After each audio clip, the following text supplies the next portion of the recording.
The 93X Half-Ass Morning Show podcast is sponsored by Standard Heating and Air Conditioning. Celebrate Christmas in July with Standard Heating and Air Conditioning. Get huge savings with $1,776 off a new multi-head ductless system.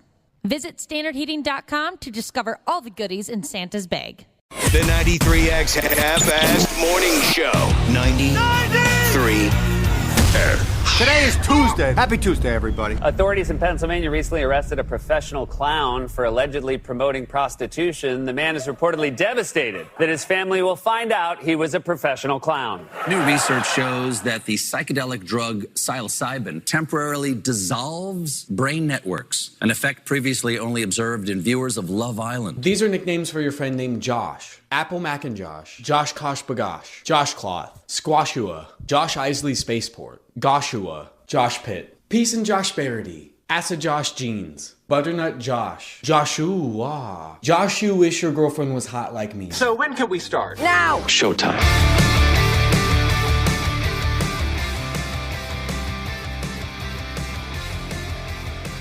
Well, it's Tuesday. Josh. I'm just going to call you Josh. I'm not going to try any of that nonsense. I was just going to ask. Wow.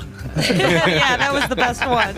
I was going to ask, did one of you get an email from my middle schooler who's been showing me that TikTok video a lot lately? Oh, have you been getting that one a lot? Yeah. A few listeners have emailed it to us. Oh, have they? Yep. I haven't seen that. I'll tell you what. You're just Josh or Cubby to me. It's Tuesday. Oh, let me try that again. I can deliver that differently where it'll really grab you. Josh? Yes. You're gorgeous, and it's Tuesday. Oh, my gosh. Stop that. Welcome to the 93X Half-Ass Morning Show. Welcome, everyone, and all of y'all.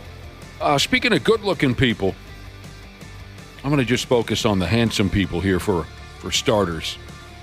Yes. Josh, did you know your homeboy Jason Statham was an Olympic athlete, or damn near an Olympic athlete? You knew this. Yeah, an Olympic diver. Yeah.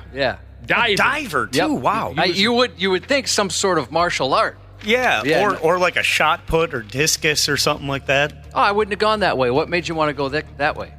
Just big upper body. He seems like a big dude. Like diving, that'd be a lot of splash when he goes in. He's not that big. What are you talking about? He's like a little pint-sized number. I'm a pint-sized number. Yeah. Compared to him.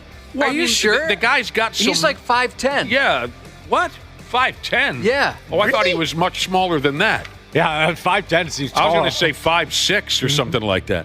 Oh, he's not that short. Let's see. Jason Statham height. He's 5'10". Yeah, that's what I thought. Trust me, he's like my favorite action star. I never would have guessed he was that tall. I mean, he's got some muscle. At any rate, Jason Statham, with the Olympics coming up here in a few days, everyone's talking about this and that.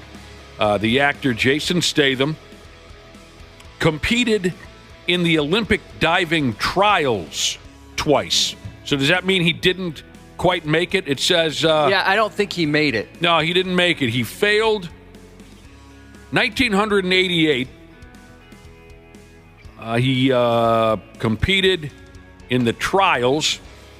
He was trying to go to the Seoul Olympic Games. And then he competed for Barcelona as well.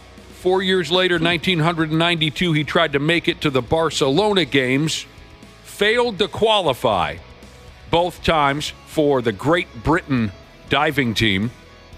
And according to what I'm reading, it's a bit of a sore subject for him.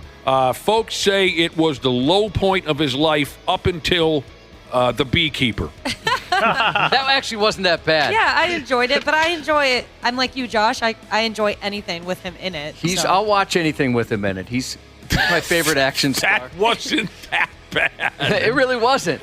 I mean, it's what you'd expect, right? Yeah, exactly. But it's still Jason Statham. Although there have been movies I was disappointed in him. What movie did I? Oh, I think it was when I sat down to see Iron Claw in the theater. I think that was when they showed me the trailer for The Beekeeper. It looked silly. And I was laughing my nuts off. I did the same thing. In my theater seat, watching the trailer for The Beekeeper because it looked so friggin' dumb. So he was a... And I mentioned this when I watched it. he was a little over the top in his revenge. A little bit. Just a tiny bit. It's kind of like the Punisher series on Netflix, where it seemed like anybody who looked at him wrong was dead.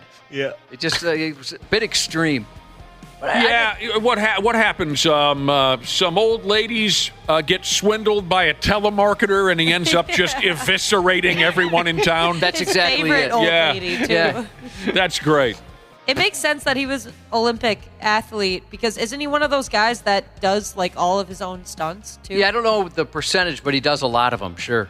He is very good at diving. I've been watching videos. He's there's very videos? Well, yeah, he was close to the Olympics. Yeah, the Commonwealth Games, apparently he was at too. Beer Jesus said that he asks here, have you made it through Beekeeper yet? Very cheesy, but it is what it is, word.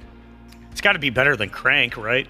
I wasn't a fan. Somebody said Crank 2 was terrible. I didn't watch Crank 2. Is that the one where he's got to keep his heart rate up at all times? Yes. Yeah. I Okay. loved the idea. Sex.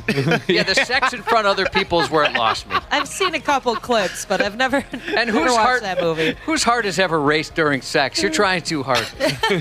Back to the nicknames for Josh. Oh, geez, Jesus is now going to start referring to me as Josh Tua. Spit on that thing. So Jason Statham was damn near an Olympic diver for Great Britain.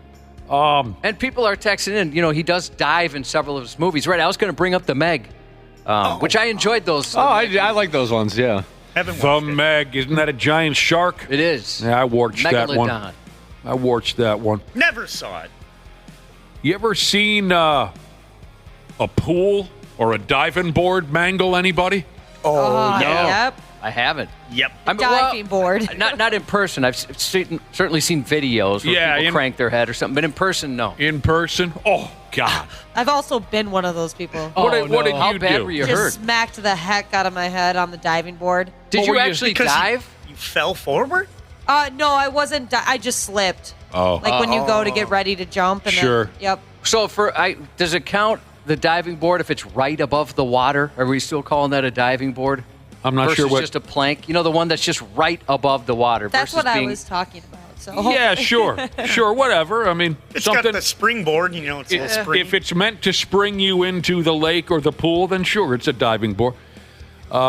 One of my best pals in high school. Oh God, he broke his arm in about 1,000 different places one day. No. Oh, it was so disturbing to watch. And this was on a diving board. He had, his folks had a pool, so we'd go over there a lot in the summer, when we were young guys. And he was a very skilled diver. Hell, I couldn't dive until I was in my mid-20s. Not that I was constantly at the pool, trying. But I just couldn't quite. I would just end up kind of doing a flip. You know what I mean? I couldn't control the back end of my body. When I would try to dive, I would end up turning myself all the way over. At any rate, this buddy of mine was a skilled cat on the diving board. He could do flips and the whole works. Well, one day he decides he's going to do a handstand on the diving board and then kind of just push himself up in the air and just go whip straight into the water. Can you picture that kind of a thing? Mm-hmm. He slipped and his upper body kind of crumples itself onto the diving board and then he falls into the water, and we all laughed our balls off until we saw, as he was surfacing, his right arm was turned around about 11 times. Yuck. Oh, It was so disgusting. And he comes out of the water, and he was already in shock before he came out of the water. And his arm is just, it looked like a Twizzler. You know what I mean? Was he trying to swim with it too? Well, yeah, of course. His natural reareaction was just going in a circle. Yeah. It looked like just a wet noodle dragging behind his body as he's surfacing with his good arm.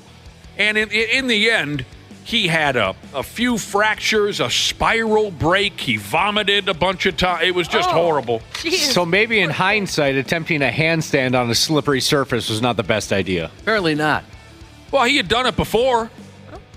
I could tell you, I used to get made fun of. My friends had a pool, and it was just the diving board right above the water. It's nothing impressive. And I just I would just basically jump up and go feet first. I could never pencil dive.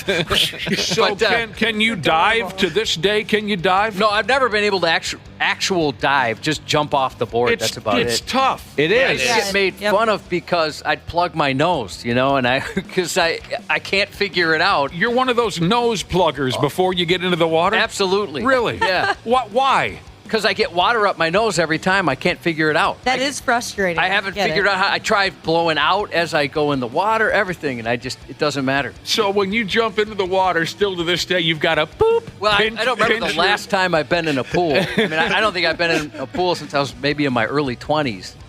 But yeah, if I was going to dive, I'd do that, and I used to get a lot of crap from my friends and my friends' parents. But even they're dragging you. Look at this guy. He hasn't had swimming lessons. I'm just putting on my little swim goggles, water wings. Just doggy paddling around. Now, Jason Statham apparently isn't the only really well-known celebrity who had Olympic aspirations. Gina Davis. Okay, Sure. let me try something here. She was in Thelma and Louise, right? Yes. Right? Yep. What am I missing? She was Beetlejuice, A League of Their Own. Oh, Beetlejuice. Never saw it. Yeah, right. A League of Their Own was a big hit. Talented lady, been around forever. Was she in the original Fly? Yes. Maybe that was her. Well, the original not the original, but the one from the 80s. The 80s with the one Jeff Goldblum, the one that people know. That is Gina Davis, is it not? Yeah, it is. I thought so. Mm-hmm. Oh man, the 1980s movie The Fly. God help us. Gross. Oh God, I love it, but it is so disturbing. Yeah, I liked it too. Yuck, though. Gina Davis. She was sitting around watching the 1996 Olympics. Well, that was the one in Atlanta. It had inspired her to take up archery. She was 41 years old in 1996, and she said, piss on it. I got all the money in the world. I was in The Fly. I was in Beetlejuice. I was in, what did we say, a League of the...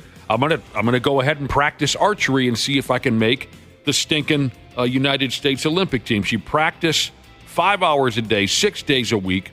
Within 2 years, she was good enough to try out for the United States Olympic archery team, but she didn't quite make her for the 2000 games. The things you can just go ahead and do when you've got all the money in the world. Yeah. 5 hours, 6 days a week, you're just shooting archery. What about archery? Anyone have any stories? No. Playing around with a bow and arrow. Yeah, I always wanted to do that. The local park where I grew up used to have, like kids could... They have city kids come out and do stuff that normally a city kid wouldn't be exposed to. Right. Bring the city to the wilderness or whatever. Or the other way around. But yeah. So we had like an archery day out there, and I could barely pull the bow back. I don't know how people do it. I remember at that time of my life thinking, why don't we just have crossbows? This would be a lot easier. Was it a compound bow or was it one of the recurve bows? Boy, I don't know really the difference. We don't know what you're talking about. I remember Recurve bows are so much harder because a compound bow, once you get it back to a certain point, it helps you hold it. It was So like it's easy to hold. a very cheap park and rec bow. Okay. I remember in junior high gym class when our stupid gym teacher said, okay, everyone, bring in your permission slips tomorrow because we're gonna get involved in archery. And I remember thinking to myself, well, these are going to be suction cup arrows, they're foam or something, right? Mm-hmm. I couldn't believe my eyes when I walked into gym the next day and we had real bows and arrows. And I said, Jesus, you're going to hand these out to some of these kids? Yeah, we had that at our school too. Real bows, real arrows. It was horrifying. It truly was. So I had messed around with bows and whatnot at that point in my life. I was 14 or 15 years old. Up at guys' cabins, my dad's buddies had those super compound 300 mile an hour. I don't know what the hell they are, but I had horsed around with them a little bit, and they were something you don't F with, right? Mm-hmm. I could not and so sure as hell, Here we are, 14, 15-year-old kids with targets set up and real friggin' arrows. I almost wanted to skip class because I was sure some idiot would put one right through my aorta, and that would be the... That was my fear, too, in 3rd or 4th grade, whenever it was that we did that at the park. Yeah. And most kids couldn't pull the bow back. I mean, the instructor would try and help. And how could you not be a little nervous? I was surprised, just like you, that it was like real arrows. We're really going to do it. We did. Everyone survived. Did you shoot big hay bales? That's what we were shooting at. My memory was a hay bale with a target on it. Yeah, it had a target on it. We just had targets, actually. Not that long ago, up at a pal's cabin up in friggin' Hayward. You got to go through Spooner, and Spooner blows. Yeah, it does. There's even a bridge. We're up in Hayward, and a few of my buddies are into bow hunting, so they've got these, Wapple knows the terms, I don't, 700 mile an hour. You can alter the tension. You can. It's just these things are insane. A couple, 3 guys got some beers in them, and they take a wild guess what the hard-ons do. Right. Take a wild guess. Okay, you don't know. You guys aren't hard-ons, and good for you. Let's see who can pull it back when it's at its most tense. You see what I'm saying? Yeah. Can you pull it back when it's... Here we are in our late 40s. We're still doing this who's got the biggest D nonsense. That's better than what I was afraid it was, like you put somebody there with a beer can on their head or a beer can on their head. No, we do that with knives. That's but a better anyway, idea. Safer. So 3 of my buddies are having the hard-on contest, who can pull back the thing when it's at its toughest tension. And they did this with an arrow. Why not do it without? But they did it with an arrow, and they get it stuck somehow. They're unable to release this arrow, even though they have accomplished pulling it back. Oh, boy. Okay, and all 3 of them, they're not sure what to do. Don't touch that friggin' thing, because it could go off and kill somebody. So here's this arrow locked into place. No one knows what to do. And I said, well, that's your friggin' problem. I just stayed inside the cabin and waited to hear the screams, right? Sure as hell, one of them, I don't know what the problem was, again, because I stayed in the cabin and wanted no part of it. But next thing I know, I hear a thunk, and everyone goes, oh, no! And I think, okay, one of my lifelong high school buddies is bleeding out. But no, I come outside. They got it to release. It sailed across the forest and slapped itself into the neighbor's cabin. Oh, jeez. Wow. So now, let's go. Who's got the balls to go talk to the neighbor and explain this to him? Well, luckily the guy wasn't there. And I separated myself from this, but I think they were able to remove the arrow. So the neighbor, when he comes up next, does not know that he's got an arrow sticking out the side of his... That would be confusing. Yeah. Well, maybe not in that area, I guess, where he's at. Maybe it wouldn't be as confusing. Yeah, me and my buddies are kind of like yours, Nick, where we use throwing knives a lot of times. We'd go camping, and then all of a sudden someone would pull out throwing knives. And then all of a sudden you're 3 beers deep, and everyone's throwing knives at trees. During the pandemic, I found out that I might be, with a knife in my hand, the most lethal man in America. Oh, yeah? Mm-hmm. Somebody, during the pandemic, a buddy of mine, out of boredom, set up a target, and he went out and bought these throwing knives, and we'd have little get-togethers to kill the boredom during the pandemic. I'd never picked up a throwing knife in my life, and I was hitting the target upside down and sideways. I should be a government assassin. I should be a government assassin. Throwing knife specialist. Dana behind the wheel could also be described as the most dangerous man in America. Is he a terrible driver? Drives very fast. All right, I got one more. I don't know if you'd call this a celebrity. I know you guys like to fall down and touch yourselves every Thanksgiving and Christmas while watching the silly kids movie Home Alone, so you probably know who I'm talking about. One more sort of celebrity, I guess, that did make it into the Olympics. We covered Jason Statham. He damn near made it. Gina Davis, she damn near made it. Here's an individual by the name of Hillary Wolf. known, it says here, for playing Megan McAllister in the Home Alone franchise. Can you picture this character? Yep. Yeah. Mm-hmm. Oh, you can. Megan McAllister, sure. She competed for the United States in judo in the 1900, 96, and 2000 Olympic Games. That's sweet. Oh, to be a judo champion. Not that I need it. Well, I guess I would need my judo skills if, in fact, I don't have a knife on me. Then I would need my judo skills to be a judo champion, Josh. I'd start trouble everywhere I went if I were a judo Yeah, Why champion. not? You're going to win. That would give you a certain level of confidence, wouldn't it? Oh, I would. You know, judo. That's awesome. Nobody would be safe if I were a judo champion. If I were a judo champion, the company meeting we're scheduled to partake in this morning wouldn't last very long if I were a judo champion. That'd be awesome. By the way, since nobody works here anymore, a lot of the folks that would ask the question at what was the obvious resolution of the meeting, to continue the meeting, or the uncomfortable question that didn't need to be asked in the meeting, Wapple, will you take that role over? Boy, I'd have to think of a question. Maybe people could text in an idea of the question you could ask. 651-989-9393. Maybe we could get an idea of what you should ask today during the meeting. That's a great idea. We need something that's going to keep us there. If it's a good enough question that the listeners text in, it's got to be something that keeps us there for an extra 20 or 25 minutes. Or something that's just so out of nowhere and so inappropriate to ask at that time. That's also happened. I don't think I could go that route. Well, it's not like inappropriate where I mean like you're being sexual or something, where it doesn't fit the meeting. Right. And it pisses people off that you would ask that. Like, we've talked about it before. The biggest boss in the company comes to town and somebody's bitching about the tires on the vehicles. Something that she has nothing to do with. It's somebody else could have been asked that question. Or, every once in a while there's a guy or girl in there that's got a major attitude. Poops in boxes, Jesus recommends you ask where the clitoris is. Yeah, I don't think we can do. Might get me in trouble. Yeah, we don't need you to lose your job. Oh, this is good from Nightblood, Jesus. At the end of the meeting, just ask, what was the purpose of this meeting? Because we will all be thinking that in our heads. Oh, boy, that big boss would not like that question.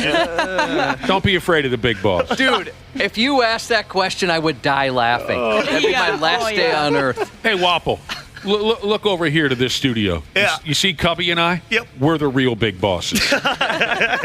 Don't be afraid of these schmucks, the ones who portray themselves to be today. Don't be afraid of those folks.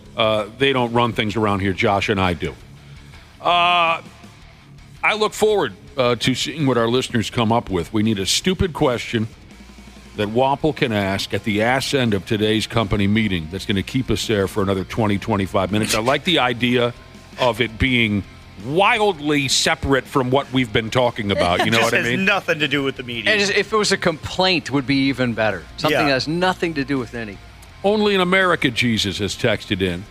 Back to the Olympics real quick. And I don't know, I guess notable characters, maybe characters that you wouldn't expect that maybe made an appearance in the Olympics or came damn close. Only in America, Jesus asked the question, didn't Herschel Walker make the Olympics in the bobsled years ago? Now, that was a long time ago. I do remember the stories going around about Herschel Walker and bobsled racing, but I do not remember if he ever made an appearance in the Olympics or how far he got with that. I thought he even set a record or something like that. Was it the 92 Olympics? Boy, I don't remember. So you're saying he made the team? I thought he... Okay, let me look that up. That was a long time. I used to be a big Herschel Walker fan. Yes, he was. 1992 Winter Olympics. Okay, didn't he set some sort of record? Well, I thought he did really well. I can't say that I ever paid too much attention to the United States bobsled team, but, I mean, he was a hell of an athlete. Yeah, I remember that being kind of a big story in high school. That's a good one. That's a damn good one. Oh, there you go. All right, we're just getting started here on a Tuesday. You're a great crowd. Got the stupid news coming up. By damn, we do. Hope you enjoy it. We got to take a break. We'll be back in a few minutes here on the 93X Half-Ass Morning Show. The 93X Half-Assed Morning Show. Are you ready to beat the heat this summer? Standard Heating and Air Conditioning is here to help you say goodbye to sweltering heat and hello to ultimate comfort. Ashley, what specials do they have going on this month? Celebrate Christmas in July with Standard Heating and Air Conditioning. Get huge savings with $1,776 off a new multi-head ductless system. Visit standardheating.com to discover all the goodies in Santa's bag. Every week, Michael Rosenbaum is getting deep with someone new on the Inside of You podcast. Let's get inside of Kevin Smith. I can go to a movie and enjoy it, and I'm never like, I could have done that better. Really? Never. I started as a fan. I'll finish as a fan. And the difference between this iteration of Kevin Smith at age 53 and the one that most people met at the beginning of my career, back then, I would have told you all the movies that I hate, and here are the reasons why they suck. And you would never hear that from me today. Inside of You with Michael Rosenbaum, wherever you listen. Stupid news on the Half-Assed Morning Show. I'm hearing you. Stupid news report is on the way. Well, it's here. I'm going to go ahead with it. Although I'm not sure what to make of the silliness involved in our first story. If I'm not mistaken, this much I believe I'm clear on. This story comes from all the way out there in South Africa. Now, the word is, and I'm not even sure the best way to say this out loud so you understand, but I'm going to give it my best here. Word is, at a jail over there in South Africa, a couple of inmates escaped from their holding cells. And they accomplished that by shape-shifting into cats. Oh. Form of a pussycat. What was the cartoon team that could do that gimmick? Was it Thundercats? Wonder Twins? Form of an ocean. And the other one would say shape of a dildo. And then they would attack their enemies in the form. Was it the Wonder Twins? No offense to cats, but if I could shape-shift, I think I'd want to be something else, like a frickin' eagle. You know what I'm saying? My God. Not Glenn Fry, like an actual eagle. Like fly the one around it and beat people up. Like the one from Peacemaker?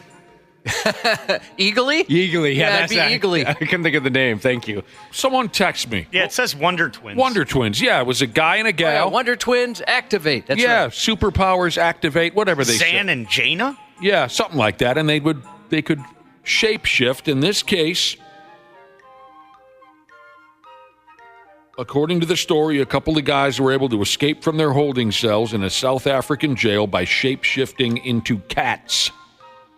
The suspects are a set of brothers by the name of Omari and Ali Mustafa. They originally went to jail for this and that. It doesn't matter. Omari has since been rearrested. His brother remains on the run. Not that we care about that at all. We got to get back to this effing shape-shifting nonsense.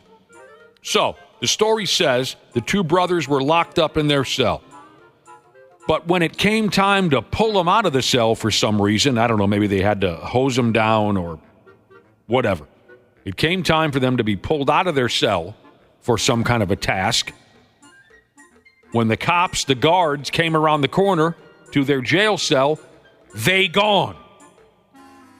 They talked to another character who was locked up in the same jail. A fella named Eric Tumbulu. When the cops asked Eric, hey, where the hell did those two other guys go? Eric told the cops that he saw the two brothers making strange noises like an owl. And then they upped and turned into cats, and then they escaped. That's just a person desperate to come up with an excuse as to how they slipped right past it, isn't it? It has to be. A couple of guys broke out of jail and you're just desperate. You don't think this guy really saw the brothers shapeshift into cats? No, I think maybe he just saw a movie or he had a dream or something like that. That's the first thing he could think of. Still feeling the effects of the crack rocks, maybe? Well, what am I supposed to do? I mean, who could stop a couple of cats bolting from you? So as one of the guys, he pooped in the litter box and took off. Right. I couldn't catch it. As you might imagine, the cops in town, they're not entirely sold on the cat story. They think maybe it was an inside job. So the officers on duty at the jail are being investigated. Shape-shifting. Wouldn't that be something if that was a real deal? That would be so awesome. I'm just, I'm like picturing it in my head. What would I want to shapeshift into? A hot guy. Yeah. We're going to need an explanation on that. Why do you? I just would want to be a hot guy. Oh, you want to be a... Yeah. I thought you were saying you wanted Ashley to transform into a shape. That's one of his fantasies. Yeah. I want Ashley to be a hot guy. That's my fantasy. Get out of here.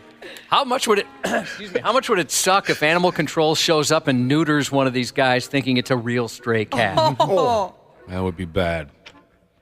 All right, there you go. By God, I know a week or two ago, we were talking about rage rooms, and then more recently, we discussed crying rooms. There's a room for all of your emotions, it seems. All of your emotions. Rage, sorrow. Oh, back in 1990, a band called Love Hate told us all about how there was a blackout in the Red Room. Ooh, that's a great song. Jinx. In 1976, Kiss told all the girls in town to meet him in the ladies' room. Anyway, back to this rage room gimmick now. An outdoor rage room was held over the weekend in silly New York City. The rage room folks upped and destroyed somebody's car, but that was part of the deal, don't you know? But apparently the controlled violence looked so real, someone called the police and told them that a riot was going on. Oh, no. So this was all planned, an outdoor rage room. They get a car, they get a bunch of people who want to partake. Someone in the neighborhood did not know what the hell was going on, and they called the cops. The joint that held this here car-killing event is called The Ragery. For $5, you could step up and beat on a motor vehicle with a baseball bat. Sounds fun. Yeah, I suppose. They called it the, quote, ultimate stress relief. Yeah, I've spent worse $5 than that. So cops showed up with cherries flipping because they thought there was a real live meltdown happening. I guess the good citizen who called the police neglected to notice that the folks beating on the vehicle were wearing hard hats and safety glasses. How do you miss that? Or that the vehicle was positioned on top of a tarp and strapped onto a trailer for easy cleanup. They didn't mention that when they called in to the cops. Probably an elderly person that just kind of panicked. I don't know. Yeah. To be fair, when I go to riots, I typically always bring my hard hat and my safety glasses. Well, you're a safe guy. Mm-hmm. I try to be, at least. I try to riot responsibly. Once the cops rolled up on the scene, they quickly figured out that this wasn't anything serious. I wonder if any of the cops took a swing. I mean, I wouldn't want to miss out on that. Yeah. Could be. Anyway, about 50 people signed up to swing a baseball bat at the car. And, of course, the joint there, the Ragery, was just pulling this off to get their name out there. Everything's fine. But one person in the neighborhood had no idea. You know, there's a conspiracy theory that just popped into my head. You said they want to get their name out there. Maybe they called it in. Oh. Radio stations across the country sure wouldn't be talking about it had that not happened. That'd be so smart. Somebody call the cops on this morning show, Wapple. Let's get some publicity. Actually, local media still wouldn't write about it. No. F me running, Cubby, you're brilliant. I bet it was the actual joint hosting this rage event that called the police. That's how you get your name spread even further. This makes me want to tell the story again about the day that I saved the radio station. way back in, I'm going to say 1999, we decided to pull off a pretty, I don't know, well-known cliche gimmick of beating the piss out of a car. You've seen it at least in the old days, you used to see it at homecoming football games at high schools. You get an old pile of garbage car, you paint it up like your rival school's team colors, and then for a good time, the students come out and beat that car to death, right? Mm-hmm. We decided to do this. It was 99 or 2000. We decided, the radio station, we decided to do this for the Viking-Packer game at the old Metrodome. So I was able to get my hands on an old car from the folks out at a joint called Collision Corner in Maple Plain. My dad and I used to take all our vehicles. Hello to the people at Collision Corner. They lent us an old beat-up, it wasn't beat up yet, just an old car. And we had a sledgehammer. We still have that sledgehammer back. It's painted purple. I see that occasionally. Yeah. Sledgehammer on scene, and we just to promote fun and laughs and to promote the radio station and our morning show at the time. Come on out and take a swing at this Packer mobile, and it went over wonderful, terrific, huge crowd. HBO even showed up with their video cameras, and we ended up on what's that show called? Inside the NFL. Used to be a big deal on HBO. Mm-hmm. But I saved the radio station at the ass end of that event. Josh, you were there, right? No, I was working here, but I wasn't at the event. Okay. It was all over with. We had like an hour time limit on this. And I grabbed the sledgehammer and put it next to me and said, it's over. And as you might imagine, a Viking-Packer tailgate party, a lot of the people were really, really wasted. Really wasted. And, we're kind of jaw-jacking a little bit. It's all over, although there's still a pretty good crowd around this destroyed motor vehicle. And I took my eyes off the game for just a minute. Luckily, I noticed the sledgehammer was missing.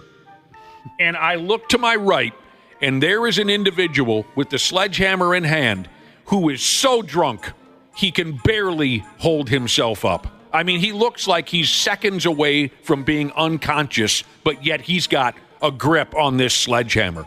And he gets into his backswing. And I, again, luckily noticed and ran up behind him and stopped him from swinging that sledgehammer. I am convinced that had he gotten his full swing, he would have lost his grip on that sledgehammer, hit a 6-year-old in the skull somewhere in the tailgate party, and this radio station would have gone away due to a massive lawsuit and bad publicity. Cubby, the day that Nick saved the radio station. I mean, we would have gotten out of that meeting today, though, had the radio station gone away. That's true, but we'd be living on the street somewhere. Yeah. That was also the day... Oh, no, it was later on that same season at a Vikings tailgate party, where it was the day that Josh and Nick found a struggling fawn at the bottom of a porta potty. That is insane. Still cracks me up. Had to take a piss, didn't you, Josh? I did. I goes in, he flips up the lid. There's a struggling fawn at the bottom of the porta potty. Surprise. It was saved.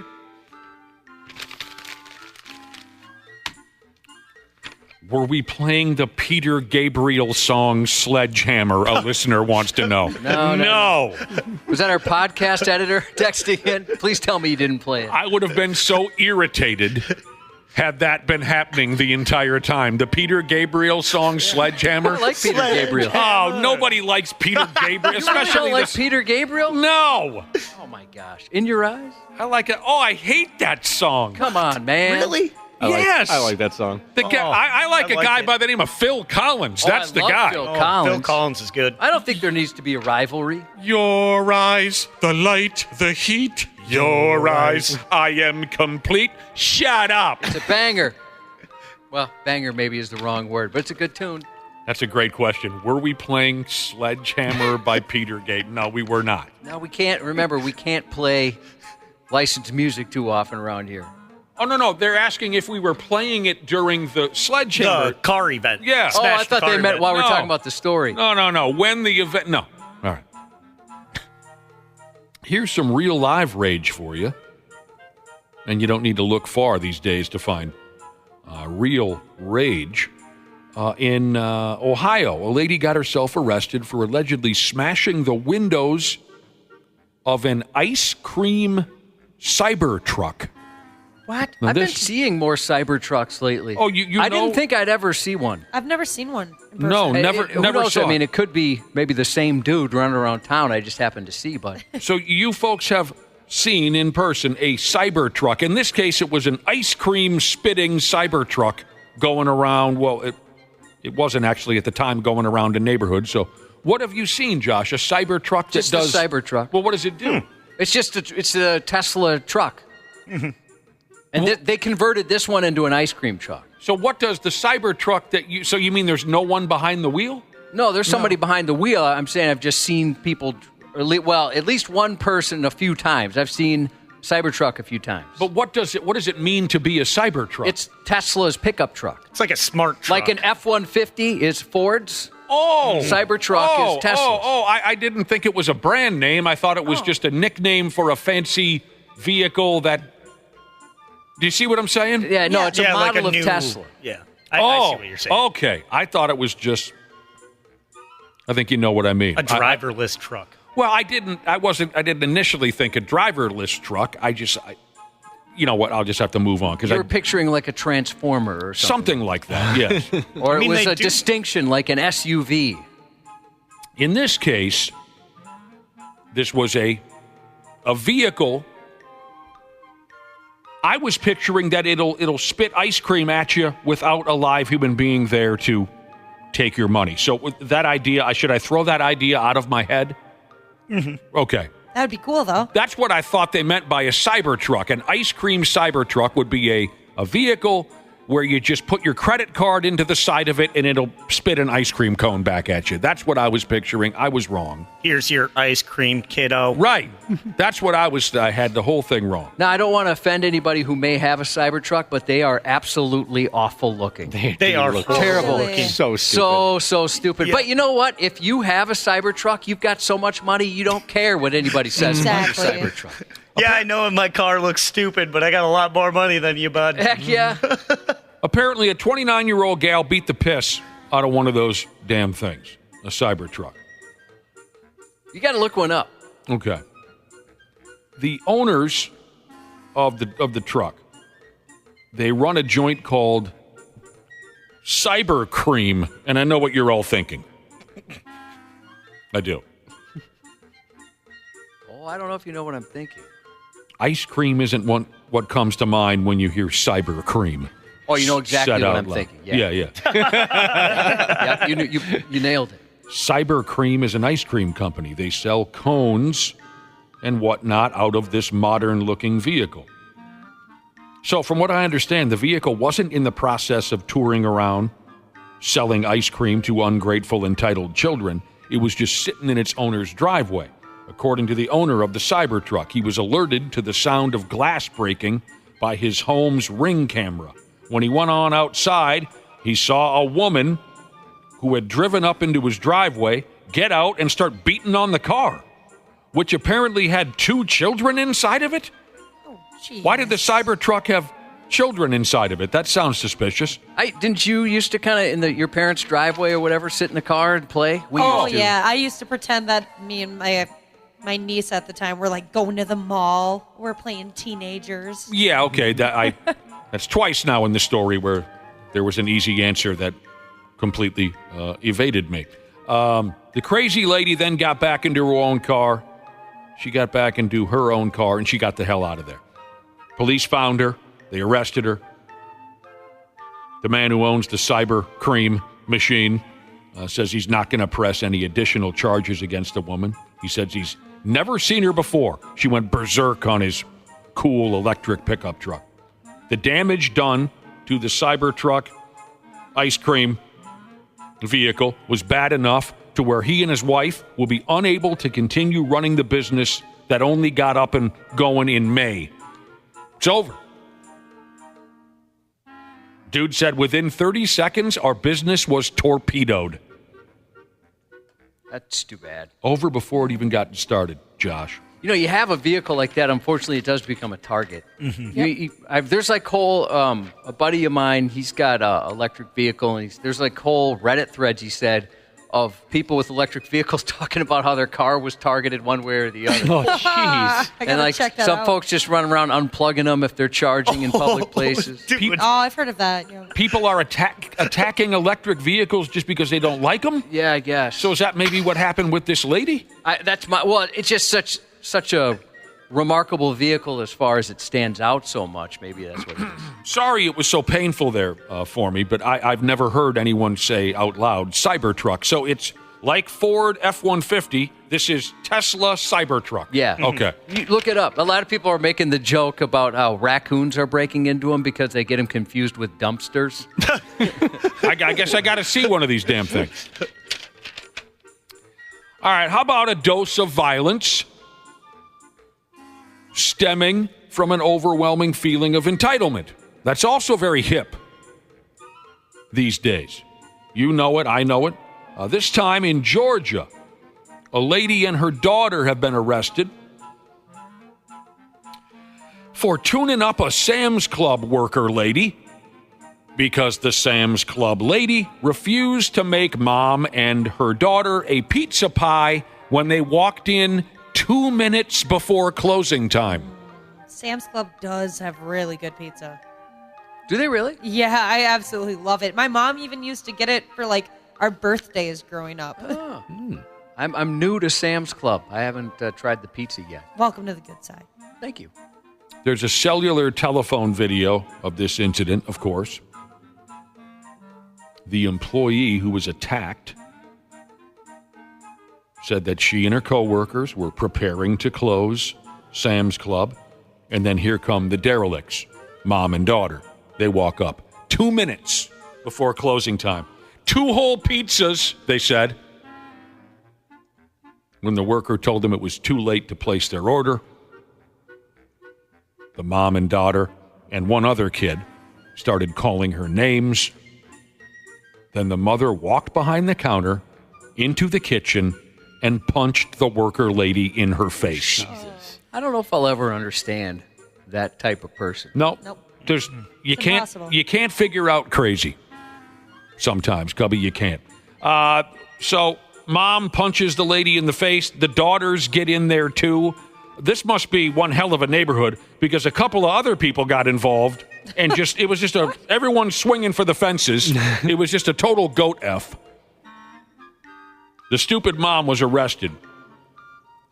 One or two of her daughters are also going to be arrested once they get out of the hospital. Oh, Jesus.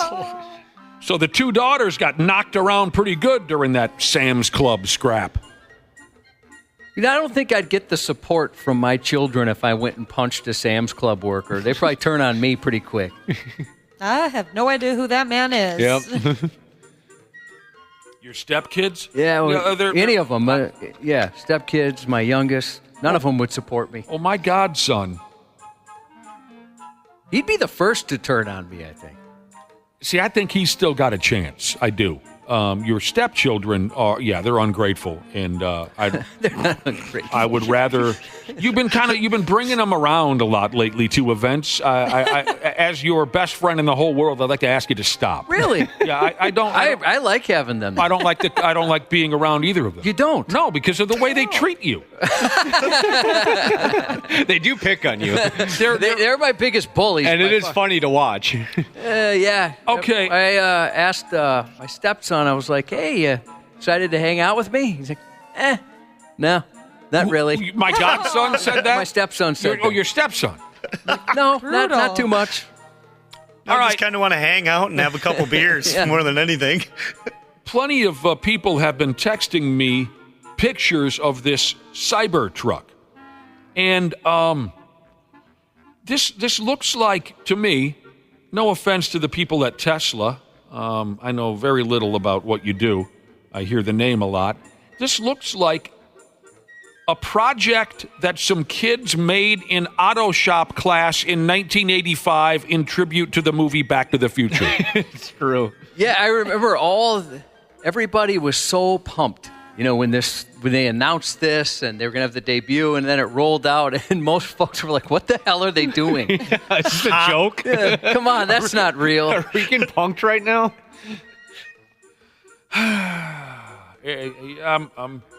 I'm thrown by the sight of the Cybertruck. I am. I'm confused. It's weirder looking in person, even. I mean, it's odd. Yeah, I'd love to see one in person. In the inside of one. Yeah, I haven't seen one on the inside. They look super fancy. Well, they're expensive. As long as you just forget how ugly the outside is. A listener named Cooper texted in to say, what planet have you been living on not knowing what a Cybertruck is? What do you expect? It's Nick. Welcome to the half-ass morning show, dude. I don't follow anything that has happened since around 1989. I don't. So if this aggravates you, you might want to find a different morning show, because I don't follow this stuff at all. I don't know what's happening. Wait until he starts talking about emails. Oh, he's starting to figure that out. His wife's help, I think. Am I right? Well, the friggin' wife, she handles emails. Yeah, she set it up so well that the ones from Dana automatically disappeared. Yeah, I think she did that on purpose. Oh, I know she did that on purpose. She must have. There's a handful of reasons why I went and got myself a friggin' wife. And one of them is because she handles the emails. So I probably know less about it than I did a year ago, because I don't even go anywhere. She answers all my emails for me. She's cool like that. All right, I think we were just rapping about awful baby names a day or two ago. You don't have to wait too long for another one to come along. After hearing this latest terrible baby name, social media dorks are in agreement that unless a change is made, this baby is, quote, doomed, is the word they used. Doomed. And again, the way I see it, if you're one of those people who just has to be original when dumping a name on a child, go ahead, of course. But before you make it official, stop thinking about yourself and think about the kid for a minute. After you're dead and buried, your child is going to have to live their lives. Do you want your kid to have to explain their silly name every time they meet someone? If you name your baby Slash, fully grown adult Slash is going to have to over and over again say, yeah, well, my dad really liked Guns N' Roses. And people are going to say, your dad liked who? And then, of course, I think we covered a few days ago the intentionally mangled spelling of common names. It's ridiculous. We could go on and on. I think that's almost worse in a way. Well, I guess they're both, difficult for the kid in its own way. But I knew a couple people growing up who had alternate spellings, and one was very strange, and you'd never guess it, and had to explain over and over and over again how it's pronounced, even though it's a common name, and then certainly how to spell it. By the way, Slash is 59 today. Oh, wow. Funny you bring up Slash. Yeah. Is that right? It's his birthday? Today's the day. A couple here in the United States didn't stop and think about Jack Squat, obviously, when they named their baby. To make matters worse, they showed everybody their new baby's name through some kind of online gimmick or something, and everybody laughed their nuts off. They named the kid, a little girl, they named it Anna Lee. Anna Lee. Oh, no. Took me a second there, but I got it now. That's how Dana was conceived. I thought, that's a pretty name. Oh, no. No, it's not, though. I didn't know it could happen that way. Typically, it can't. This couple had a sign, again, that they showed on Facebook or something, and it said, "Welcome to the world, Anna Lee." 7 pounds, 10 ounces. Now, I knew that's how they were born. It says here, Anna Lee is an Irish name coming from the female name Anna, according to nicebabyname.com. It's a variation of the name Annalay, which means grace or light, and that's great, but it also means taking it in the can. And unfortunately, these days, that outweighs the cute Irish story. It does. By a long shot. I'm sorry, it does. Yeah, you got to take that into consideration. It's not 1955 anymore. When someone hears the name Annalay, they're going to immediately, it's immediate. Did they not write it down? Not once? Like, come on, when you were typing that out. I'm Irish. I love a cute Irish story, but that does not matter. No one's going to say, oh, from the Irish origin. No, they're going to say, taking it in the cornhole. One person said, of course, you get the commenters, right? When a story shows up on a website, you get the commenters. One person said, Josh already made this joke. They said, not the traditional way to give birth, but I guess to each their own. Some other smartass on godless social media said, and this is my other daughter, orally. Someone called the name a hate crime. It is wrong. It does seem like it's borderline criminal. So come on. I mean, just change the name. I'm sure they've got a runner-up in mind, although it might be just as bad.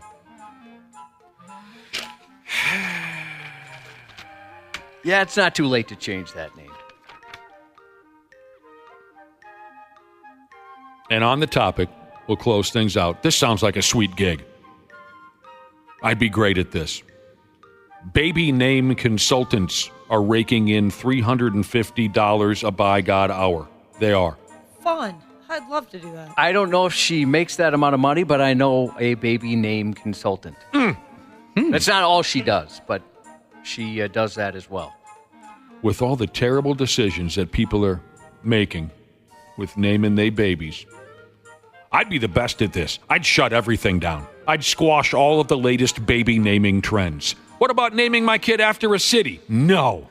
What about giving it a name that's clearly meant to be a last name? No. What about naming it after my favorite band or movie? No. There will only be Donnies and Missies from now on. Ronnie, too. I'll allow a Ronnie. All right. So one of these name consultants is a gal called Colleen, and one is named Morgan, which is a last name, so she would know what not to name a baby. Her parents gave her a last name for a first name, and that's silly. They're pulling in all the cash, helping folks make the right baby name decision. It's stupid that you need a consultant for such a thing, but I'm glad people are asking what to do because obviously so many people suck at naming their babies. I'm glad they're asking for help. Maybe these consultants, though, are the ones giving the creative baby names. Oh, they're the ones dishing out the bad advice? Yeah. I'm sorry, say that again? Maybe these consultants are actually the ones giving out the bad baby names. I agree with you. I bet they're ridiculous. Yeah, I bet they try too hard. Yep. Well, I suppose, and anyone could be a baby name consultant, so. Fred. All right, give me $400. Fred, spelled XR. Yeah. Fred. Now, one of the baby name consultant ladies said, thanks to social media, everyone does have a personal brand nowadays. Gross. Oh, here comes the vomit. This is also good news. They say some of their customers come to them because they want to change their baby's name after a stretch of time. They realize they dumped an awful name on their child, and they want to change it before the kid knows, which end is up. That's good, that they can admit we screwed that up. Yeah, we...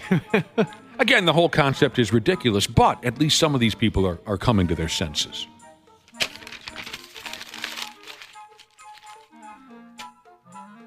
Coming to their damn senses. I mean, Dana, you've mentioned before you had a bit of a rough time. Definitely, yeah. With the name Dana. Mm-hmm. My parents did offer to let me change it at one point when I was younger. And they said, well, if you picked a new name, what would you want it to be?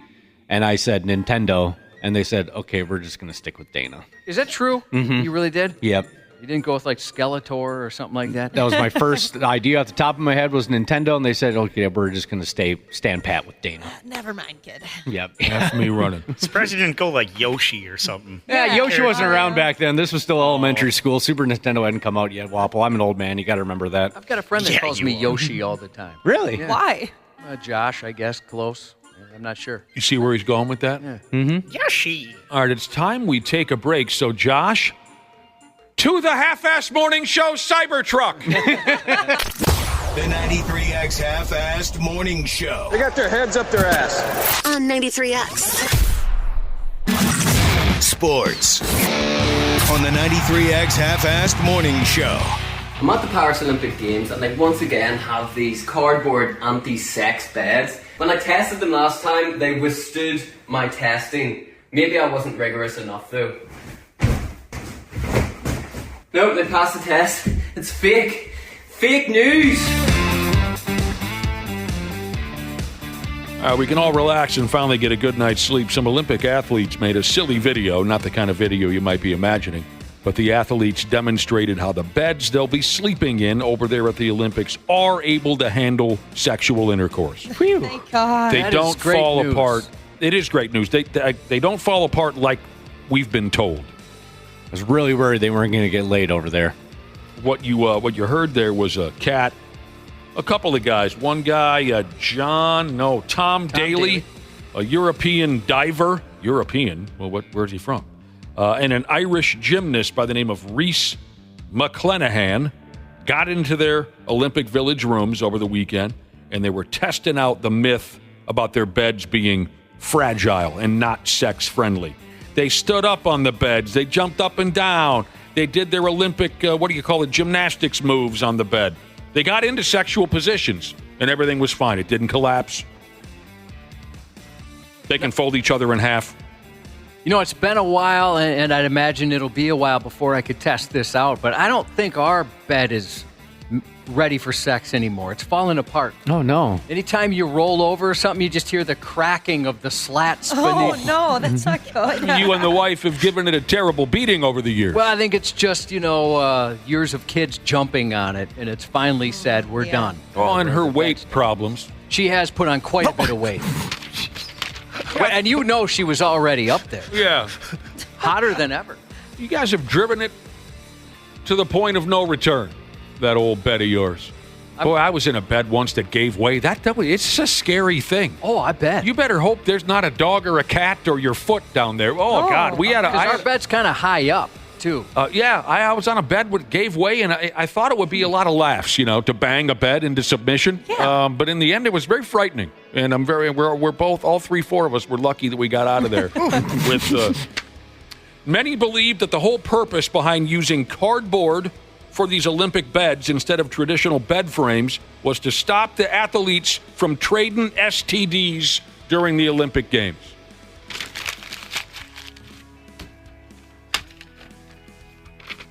Got no jokes? No. Yeah. Well, I was trying to think which one of us here could meddle in STDs. I don't know, but I don't know if anybody has ever had one on this show. Nope, never. I've been proven to be immune. I've never gotten. I've gotten something from intercourse, but it wasn't an official STD. Wasn't one that you cheated. Yeah, one of the ones.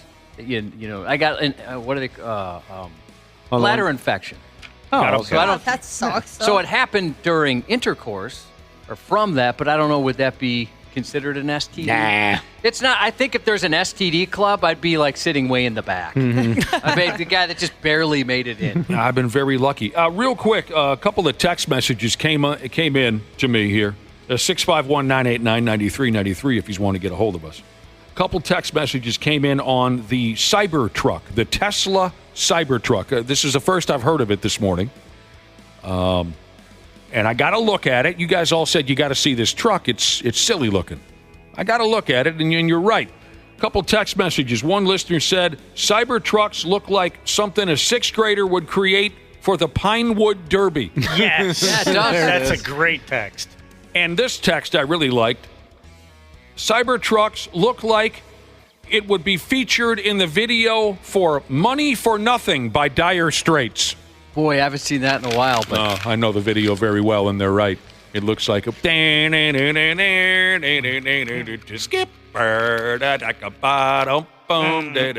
It looks like somebody who doesn't know how to draw a picture of a vehicle, really. Mm-hmm. And think of like all the committees and things like that has to go by. No one person was willing to speak up at that meeting and say, actually? Well, maybe they just were afraid to piss off Elon or something. I don't know. Yeah, probably. Look at them yo-yos. That's the way you do it. You play the guitar and the MTV. That ain't working. That's the way you do it. Twins had a nice win last night. We'll talk to Dick Bremer and Randy Shaver about it here in about a half hour. Stay with us. Josh's News is coming up next. The 93X Half-Assed Morning Show. Are you ready to beat the heat this summer? Standard Heating and Air Conditioning is here to help you say goodbye to sweltering heat and hello to ultimate comfort. Ashley, what specials do they have going on this month? Celebrate Christmas in July with Standard Heating and Air Conditioning. Get huge savings with $1,776 off a new multi-head ductless system. Visit standardheating.com to discover all the goodies in Santa's bag. Former Navy SEAL Mike Ritland keeps it real on the Mike Drop podcast. Ladies and gentlemen, welcome to the stage, Mitch Aguiar. Rest is definitely important, and I think a lot of people overlook rest. I've definitely taken time off when I get injuries. If you're training while you're injured and you're not doing things correctly, I think it's better to just kind of sit out, healed. And I've done that several times where I've had to take time off, and then when I come back, people are like, you got better. Mike Drop, raw, unfiltered, intellectually sound, wherever you listen. Half-Assed Morning Show. 93X. Some of these cases, like I said, are 50 plus years old. Technology is the big X factor. Be able to put a fresh set of eyes with the new knowledge that we have in the field is going to be a big help. The Anoka County Sheriff's Office is starting a special cold case unit to investigate unsolved murders. There's 38 cold cases identified for review in the county, including the oldest, which dates back to the mid-1960s. The passage of time can be a positive thing for cold cases. People who were maybe not cooperative, relationships change, marriages change, friendships change. That can actually work to our advantage. I never would have considered something like that. Me neither. Not at all. Hey, I'm never going to turn you in. You're my best buddy. And then he pisses you off 20 years later. You can't wait to turn that guy in. The dude burnt down my boat. Of course I'm telling you everything. To put a fresh set of eyes and knowledge now in the field, it's going to be a big help, said the commander of the Criminal Investigation Division of the Anoka County Sheriff's Office. The goal, he said, is to bring closure for some of the families still wondering. No idea the impact and what it makes on the rest of your life. It never goes away. I'd like to see some progress on that one and get some justice for the families on that one. Currently, detectives handle 80 to 100 active cases a year, and if there's time, investigate a couple of cold ones. Now, one detective, along with a forensic expert in the department, will investigate those old cases. Soon, the sheriff's office will create a web page with information about specific cold cases they're looking for the community's help on. Dusting off some paperwork from decades ago, kind of a great. thing. I'd imagine those families are pretty excited about that. A Massachusetts politician who's often pledged to take a bite out of crime is now a criminal herself after biting her husband during an argument and hitting him with a crowbar. But it was the city leader's husband who offered up an apology yesterday as the two exited court hand in hand. 54-year-old Taunton Mayor Shauna O'Connell is facing charges stemming from a domestic dispute which took place inside their home about 8:20 p.m. Friday. When cops arrived, Ted O'Connell told them he had an argument about a marital problem before it turned physical. During that argument, the mayor, who cast herself as tough on crime, bit him on his forearm and then proceeded to grab a small type of crowbar and struck him with it on his hands. See, I tried to get out of there once she got a hold of that crowbar. Me too. Mm-hmm. I'd try my best to get the hell out of there. Biting I can put up with. The crowbar, not so much. He did try and get out of there. Did he? But she jumped on the hood of his vehicle when he tried to drive off. F me. When police arrived, the husband said he was concerned for his wife, who was inside a bedroom. Footage captured by local media showed the married couple holding hands after court. And while the mayor remained silent, her husband issued a brief statement. I apologize for calling the police. I apologize to my wife and the people at Taunton. It was a huge mistake. Blink twice if you're in trouble. Yeah, exactly. You hold my hand, you son of a bitch, and you hold it tight. The pair previously acknowledged they've had their challenges like other couples and were working through marital problems. The mayor, for her part, has pled not guilty. Well, I'm rooting for him, Cubby. Yeah, me too. Hopefully they can figure that out. Yeah, I hope those crazy kids can make it. Police in Wisconsin arrested a woman for felony retail theft after she returned to the store she just stole from because she realized she dropped her wallet while fleeing the scene. According to the Madison Police Department, officers were called around 4:30 p.m. Thursday for reports of a theft and ongoing disturbance. The incident began when a 20-year-old woman pushed a merchandise-loaded shopping cart out of the store into a main mall area without paying. She reportedly dropped her wallet and ID, which were initially recovered by loss prevention. She returned shortly after to try and collect her wallet and threatened to destroy the store until she got it back. The 20-year-old then began to throw items off of displays while demanding employees give her wallet back. She was arrested for felony retail theft and disorderly conduct. Did this story give you flashbacks to your days on the force, Josh? We never had something like that happen That's too where bad. somebody dropped their wallet.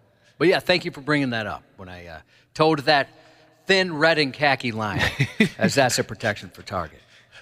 Surveillance video captured the moment a would-be teen thief made 30,000 pounds, 30,000 pounds of karma at about 30 miles an hour. The footage shows the 17-year-old crook eyeballing a 71-year-old talking on his phone at a street corner in Brazil. The teen then lunges and grabs the phone, then dashes off, leaving the stunned victim in his tracks. What do you want some old guy's phone for? They're expensive, those phones. Oh. But the teen, not looking both ways, as his parents may have taught him, is pummeled by a city bus and dragged for several feet as he tried to run across the street. Karma is real, one commenter wrote about the clip. Another callously quipped, I hope the old guy's phone didn't break. The person who shared the footage online wrote the teen didn't follow the 2 golden rules, don't steal, and look both ways before crossing the street. How mangled is this kid? He's dead. Oh my gosh. Yeah. Unfortunately for him, he has passed. New surveillance video shows a studio owner narrowly escaping injury when an XL Energy truck crashed into his business last week in Minneapolis. You can see this video on 93x.com if you haven't seen it yet. The truck careened into Supply Studio, an art studio along Hennepin Avenue last Wednesday. It wasn't a shake, it was a boom. Just a boom. And I turn around, and half the room's right behind me, and there's a truck. Luckily, no one was seriously hurt, but the studio's owner was just feet away from being hit. I was literally about 7 feet or so from the front bumper of the truck when it showed up behind me. You don't expect that. I think he was about 10 seconds away from being dead. I don't remember that truck being in here. The new video shows the studio's owner walking through the room moments before disaster struck. He crossed the studio space, and then the truck comes crashing in.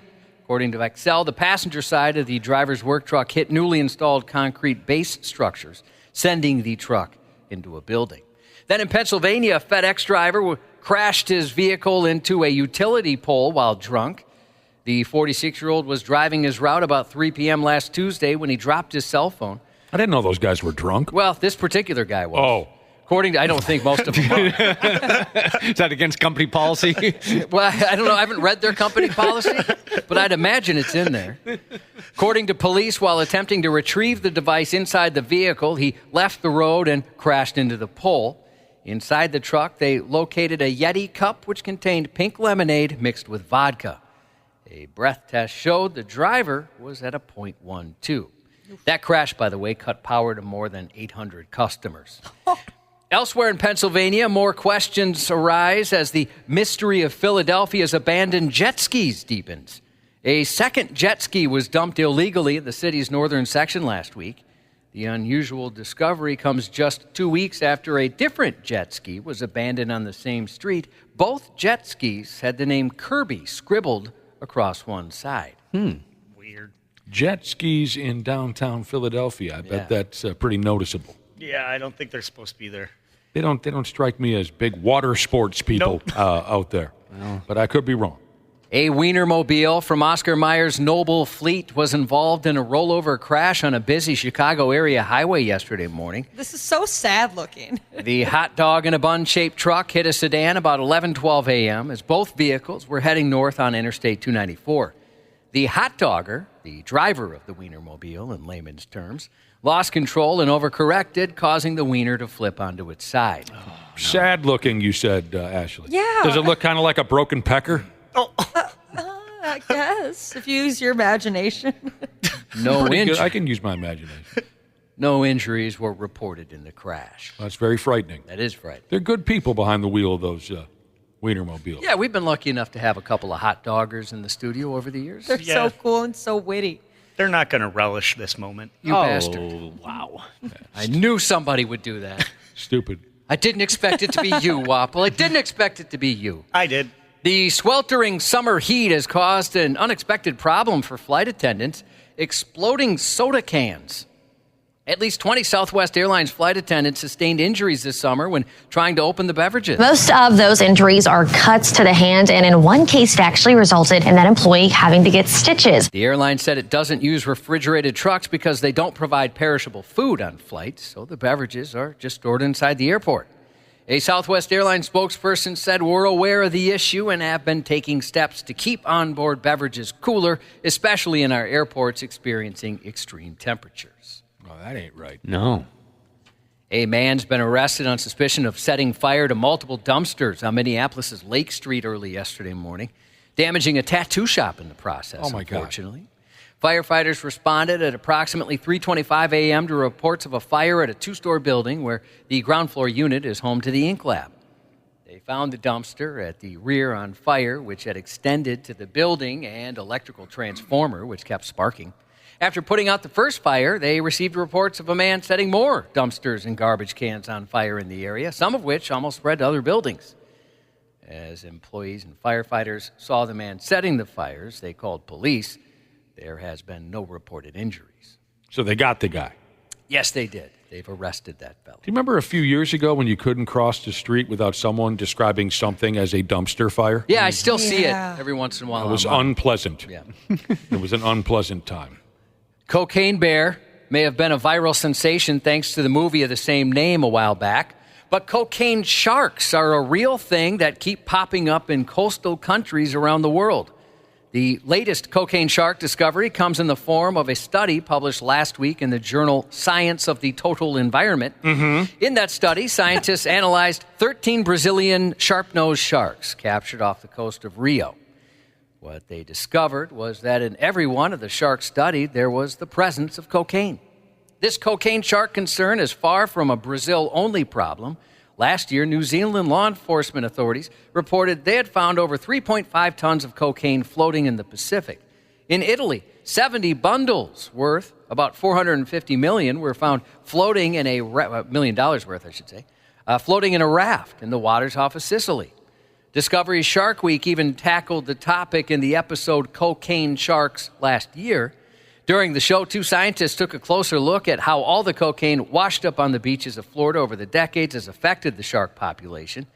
What they found was that when they simulated dropping bales of coke from an airplane into the water, multiple species of sharks took bites out of them, with one shark even dragging the bale off with them. Researchers say these findings are indicative of potential human health risks, as sharks are highly consumed in the state of Rio de Janeiro and could have effects worldwide. So some of these sharks are hooked on blow. Yeah, I guess so. Every single one of the sharks had cocaine in it. Just so you know. Just like our folks were in the 80s. All coked up? Yep. They were on something, that's for sure. Happy birthday to magic-playing machinist Jesus, and happy birthday to Malia turning the big 01 today from Dad, barely a pilot Jesus, and that's 93X News. All-time great broadcaster and Minnesota Twins ambassador, Dick Bremer. That's a heck of a call right there. Oh, my goodness gracious. There it goes! On the Half-Ass Morning Show. He's just one of those guys. He was meant to play baseball. He has all the ability in the world, and he used it well. You know what? He made it easy on the coaching staff. He made it easy on the rest of the team because he became a leader. I got a chance to watch Joe play a little bit in high school. I actually was at a game when he played against Edina, and it was before the draft, and Terry Ryan and a ton of scouts were there, and Joe hit 2 balls up in the trees in right field, and I knew this guy was going to be something special. Ain't that something? That sounded like Paul Molitor to me. Here's old Randy Shaver. How you doing, Randy? I'm good. How are you? Oh, my goodness. We're doing just fine. Dick Bremer always has a good story or two for us, and this time he's fresh off a trip to Cooperstown, so we're looking forward to hearing all about it. Hello, Dick. Hey, I'm still on the trip to Cooperstown. I've been marooned here in Hartford, Connecticut, trying to get back, and it was a very memorable weekend in Cooperstown, but we're still not home. Oh no. Geez. Did you get caught up in that computer frenzy? Yeah, and I feel bad for Twins fans. I mean, it's an inconvenience for me, but other than a speaking engagement today in Mankato, really didn't impact me that much. But Twins fans, Hall of Famers, have been, caught up in this. But I'm fine. I learned a long time ago to pack +1, right, in case you have some travel issues with clothes and all that. But if I got to go home tomorrow going commando, well, then we're going to have some problems. Oh, man, you got caught up in that disaster from last year. I've always heard that if you want to test out your drinking tolerance, spend some time in Hartford. So what have you been doing? Well, and I've had 2 trips to Hartford in my life, and one was a long time ago when I was doing North Star games. Oh, and sure. Something kind of similar happened, but we ended up getting to the arena in time to do the Hartford Whalers North Stars game. So if I ever come out this way again, I might try to avoid Hartford. That's great, man. You were there for a Stars game back in the day. So, yeah, all right. I'm sorry to hear about your problems. Boy, he's not alone, though. No. Boy, if you look on social media right now, it is just an absolute mess across the country. Yeah, they were still canceling hundreds of flights yesterday. Yeah, it's just crazy how bad it is out there right now. And I feel really bad for, specifically like Rod Carew. He came all the way out from Southern California. And, at best, it was going to be 2, maybe 3 flights to get him back home. And connecting flights are just a nightmare these days. But, it's unfortunate. Twins fans have been caught up in it, but that shouldn't tarnish what was a really, really fun weekend. Boy, we sure enjoyed it. We talked about it yesterday. It was a great show from start to finish. I mean, of course, we were all focused on Joe Mauer and seeing him go in, but just the whole production was great. I mentioned this already yesterday. I don't get an opportunity to watch the Hall of Fame ceremony from start to finish, but this year I did, and it reminded me of what a great setup it is. Well, and this was my 4th one. I was out here years ago. Harmon Killebrew was my broadcast partner in '84, so I was out here for that. Then when Bert went in 2011, Randy, I think you were there for that as well. Yep. A couple of years ago, Jim Cott and Tony Oliva went in, and the problem in terms of flights. Of all the places I've gone to in this country, Cooperstown is the most complicated place to get to anyway. Yep. And now, everybody's trying to get home from Cooperstown, and they're running into this. But it was just it doesn't get old. It was a very, very special, the whole experience was. But Sunday afternoon, I thought the speeches were great. It was just, if you love baseball, you got to do it at least once in your lifetime. And I think I'm fully convinced of that now. Randy's been pushing it on me for years, and yeah, I think I got to get her done at one point or another. It doesn't matter who's going in. That's just a might suggest next year you skip next year because Ichiro's going in, and it's going to be crazy. Oh, wow. People literally all over the world will be there for that. And so I might give it a year and then try to come back in a couple of years. Okay. Well, but here's the thing, though. We talked about this yesterday, Dick.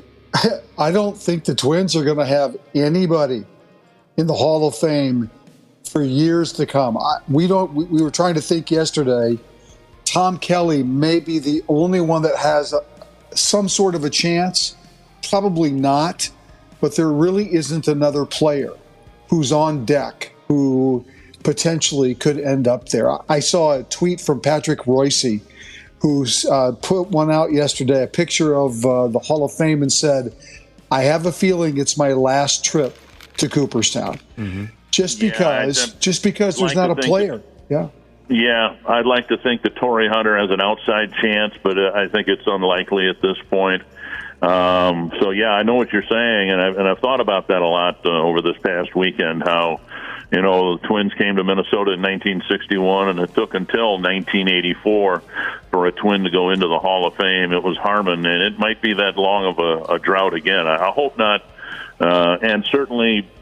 Just because the Twin might not be inducted doesn't mean that the baseball fans from the upper Midwest can't get out there. And I would encourage that because it just, hey, I'm 68 years old, right? And I spent most of the weekend feeling like I was 8 years old. So it was just a really, really fun weekend. That's a beautiful thing. Hey, real quick, who else is going in next year outside of Ichiro? Just out of curiosity, who do we know is already in?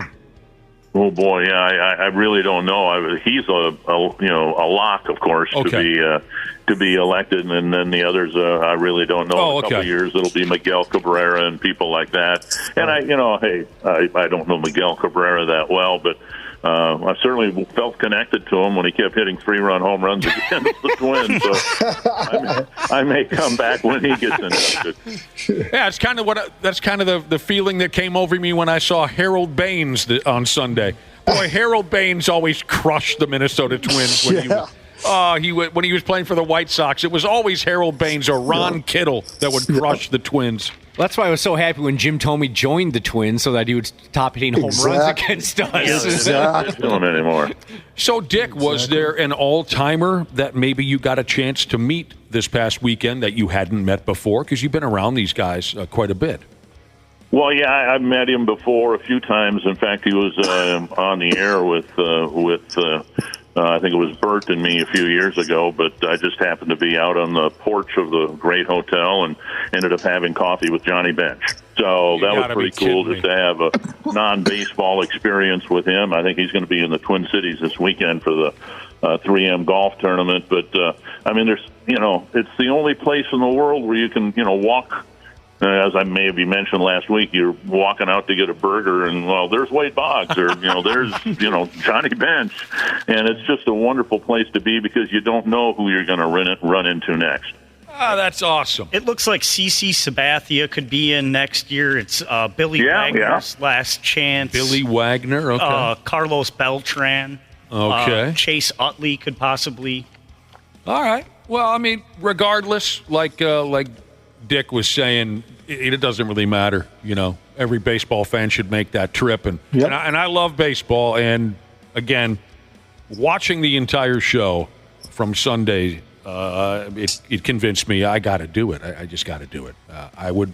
Randy and I both talked about how we couldn't help ourselves. We just got emotional watching the old-timers, and some of them not so old, file in at the beginning of the show and take their seats. It was just great.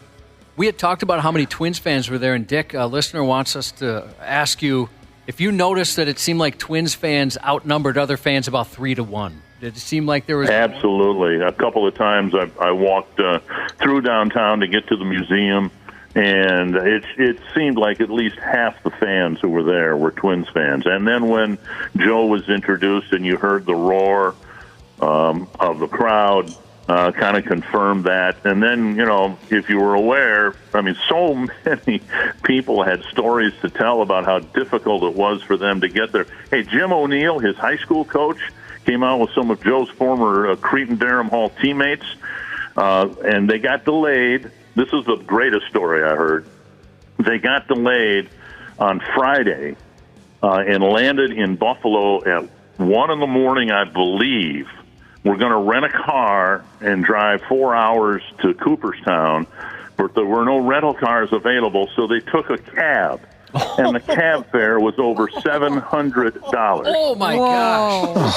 Holy buckets. But they were there, and it's something that they will tell their kids and grandkids forever. And if anything, I think it adds to the luster of actually being there, that so many people had such absolute horror stories to get there and now to get back. But I can promise you this, that none of them will ever say, boy, I wish we hadn't gone because we had a $700 cab fare from Buffalo to Cooperstown. Right. I like to think that cabbie was sitting there thinking, boy, I could use a break. You know what I mean?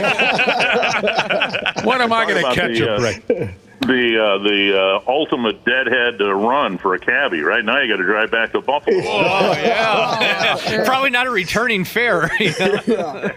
Oh man. Well, I'll tell you this much. I thought that was a real nice win for the Twins last night. The Philadelphia Phillies haven't lost too many games this season. And Bailey Ober's really been good, except for his starts against Kansas City. He's got to figure that out, but he's really, really been good. Had a bit of a rough first inning, but, hey, if you got to face Bryce Harper in the first inning, you're probably running a pretty good chance of having a rough first inning. But, yeah, it was a good outing for him. Disappointing couple of games against Milwaukee, but they could have won both of those. And so now here we sit with, whatever it is, 70 games left, and you're 4 games behind Cleveland, and it's going to be a fun second half. I liked that the team was able to put the Phillies away. Now, a lot of it was due to a poor pitching performance by a Phillies pitcher. Was his name Peralta, I believe, out there last night? The guy was wild as hell, and the Twins scored a couple runs on wild I think you're pitches. talking about Marte. Marte, sorry. Yeah. But, that 3-2 score did not make me feel very comfortable in the late innings, but they were able to create a gap and have a comfortable win, 7-2 over Philly last night. Ober was great. Castro, Margot had that great go-ahead 2-run single. And like Dick said, within 4 games of Cleveland now. Well, there was a hell of a thunderstorm rolled through town and delayed the game by 90 minutes. So, Dick Bremer, it felt like a few years ago watching a Twins game and the final out being recorded around 10:45 or 11 o'clock. Yeah. We went through many of those, and it's better now than it used to be because and again, I was out here, wasn't able to watch the game, but they held up the start of the game so they wouldn't have a rain delay within the game, and things have gotten a whole lot better in that regard. And I think everybody, both managers, both teams, were happy they didn't try to play the game and then play a couple innings, and then you got to take your starter out, and it just really impacts things for the next week. So, as disruptive as it might have been, at least when they started, they were able to complete the game. Mm-hmm. And the Twins, at least for one night, proved they can beat one of the big boys. They haven't fared well against clubs with a better record. The Orioles, Guardians, Dodgers, Yankees, and Brewers, and now the Phillies, but they got the win last night. And tonight, Zach Wheeler for Philadelphia.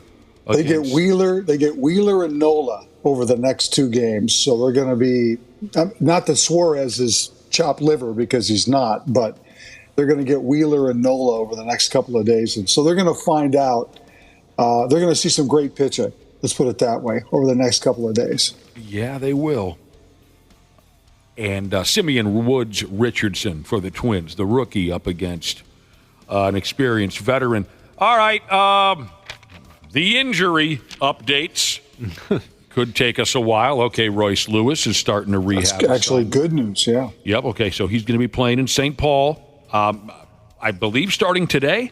Yep, I think they're going to have the conversation that I read about is that they think he'll be back with the Twins sometime later at the end of this week. Oh, I'm ready to play. I'm ready to get out there. I'm antsy. I'm excited. And, obviously it's not up to me at the end of the day, but they're doing what's best for me. Maybe like 2 or 3 games with St. Paul, and then from there on. But I think we're targeting maybe late this week.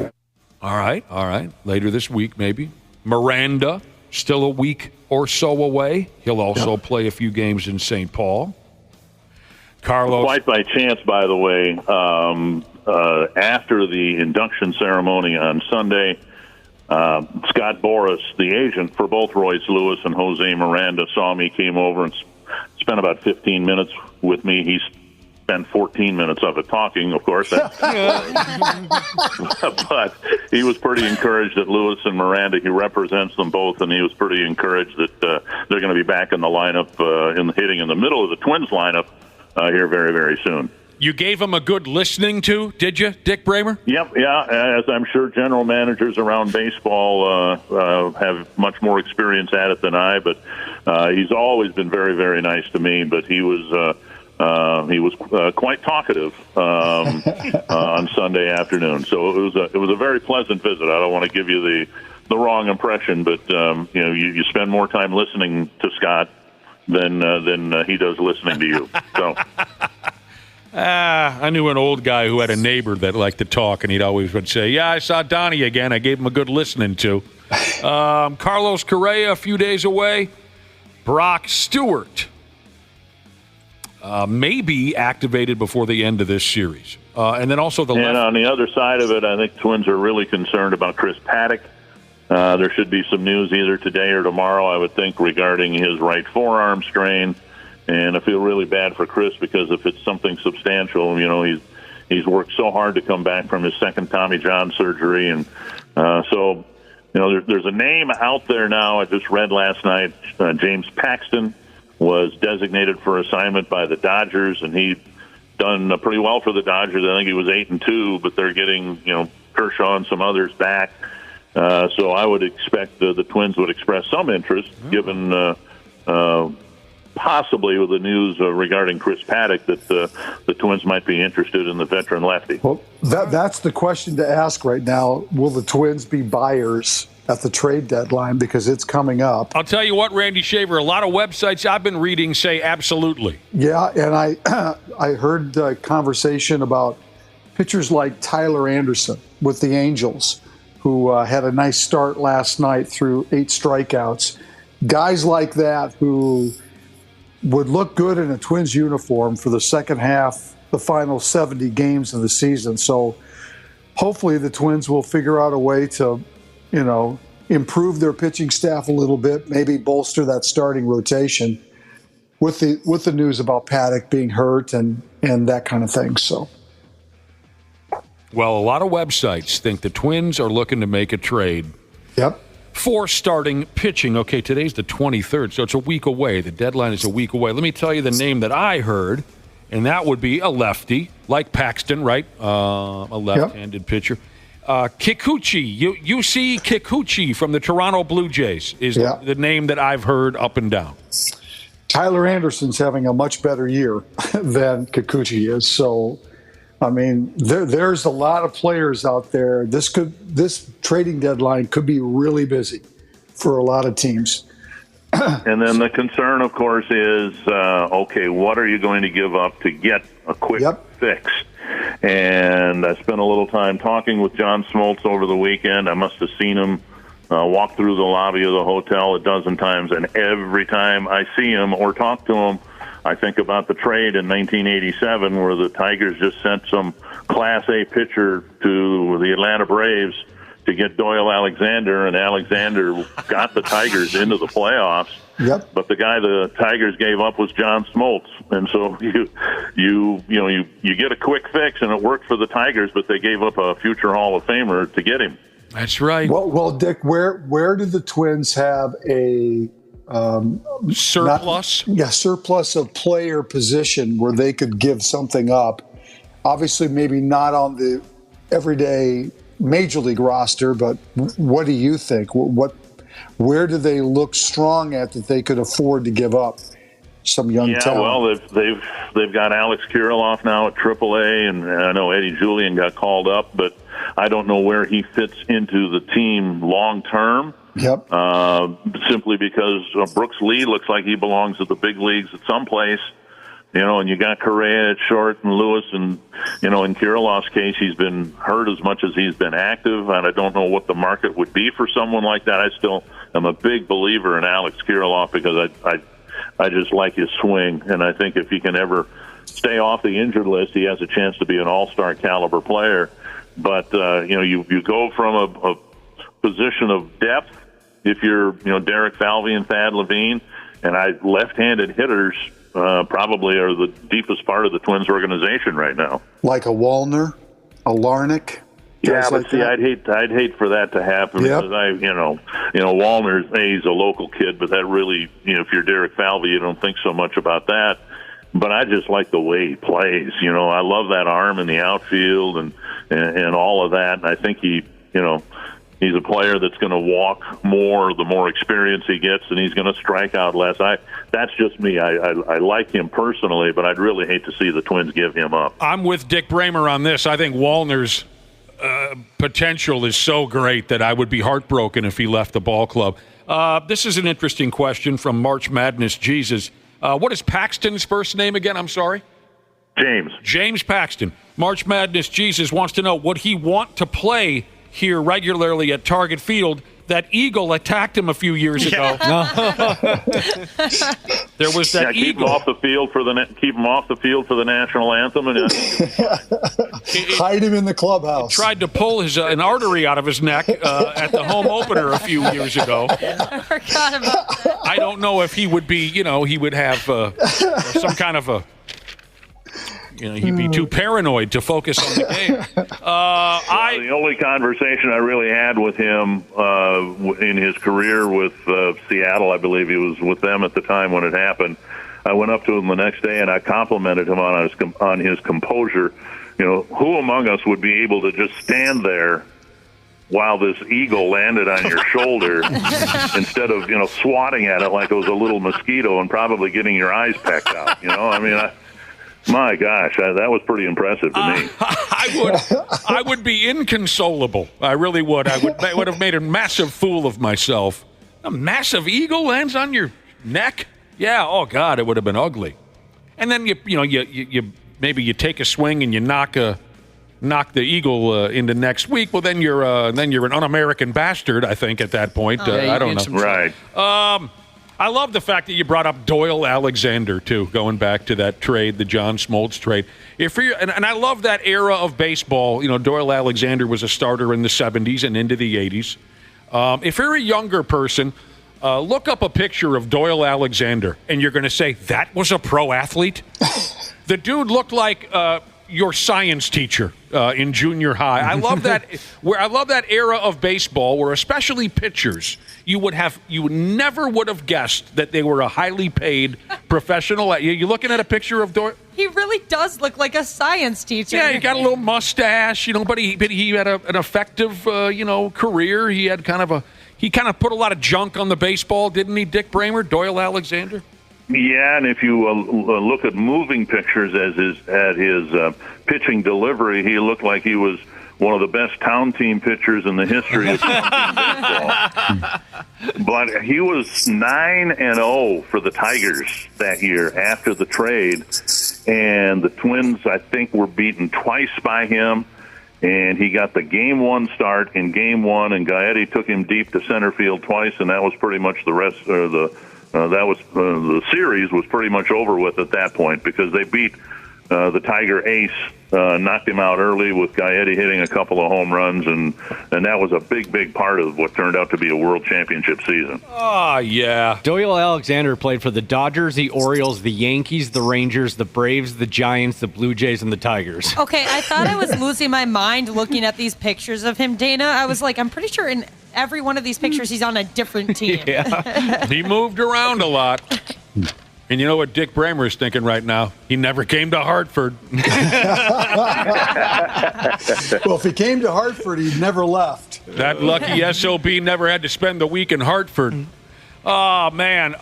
Here's a great text from UPS Golden Valley Delivery Jesus. He said, Kent Tekulve, that dude looked like my 7th grade algebra teacher. Kent Tekulve. Was he not a closer when Bert Blyleven was playing with the Pirates, right? Yeah, he was a submarine sidewinding closer. He was a really good pitcher, and if he turned sideways, he became invisible. Yes. That's how skinny he was. Yes, look at a picture of Kent Tekulve. That was an athlete in 1979. And since retiring, he's now a substitute chemistry teacher. No, he isn't. No, okay. Oh, God. Hey, Dick, we're going to get going here in a minute, but the Olympics begin in a few days, and before it gets started, I just wanted to know, is there a Summer Olympic event that you take an interest in? I'm about to find out, to be perfectly honest, and I don't want to sound unpatriotic at all, but for 40 summers, in 10 Olympics or whatever, I really never paid a whole lot of attention to it because I was so wrapped up in baseball. Mm-hmm. That's not the case now, so I'm looking forward to watching probably more Olympic coverage this year than I did in the last 10 Olympics combined. Yes, I suppose. I guess the question is, will you be watching the opening ceremonies in Hartford, or will you be home by then? Well, we're supposed to get home sometime later today, but given the nature of things, I'll believe it when I see it. Randy wants to know if you'll come over to his place and watch breakdancing. Yes. You and I can judge the competition together. Can you imagine a couple of recent retirees sitting around the TV watching breakdancing, and it would take us about 90 seconds, I think we'd both be sound asleep. Yeah. Get the hell out of Hartford, Dick Bremer. Thanks very much. As usual, we'll talk to you next week. You got it, guys. Thank you. I don't know. I feel so bad for him, and I feel so – I mean, really, honestly, if you look at social media right now. When I woke up this morning, there were so many stories about people stranded, families stranded all over the country, and they've been in these airports for like 2 days. Yeah. You know, with little kids, and it's just, oh my God, that's just brutal. Just brutal. I think we talked about it a little bit yesterday, didn't we, Josh? Somehow here at the radio station, we didn't get I don't understand a word of what happened in the first place, but some people... Our stuff's too old, I think, which helped us out. I talked to a friend on the phone last night who said his company went sideways because of whatever happened. I still don't know what happened. But around here, I guess we're too out of date. I don't know. Yeah, the gas station near my house, they still haven't gotten back up and running. They're doing cash only. The computers aren't working. Pumps aren't working. Yeah, quite a few businesses are still going through that. I know my wife's work, same thing. In all your travels over the years, Randy Shaver, where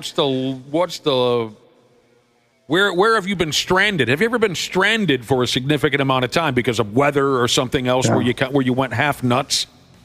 I really haven't.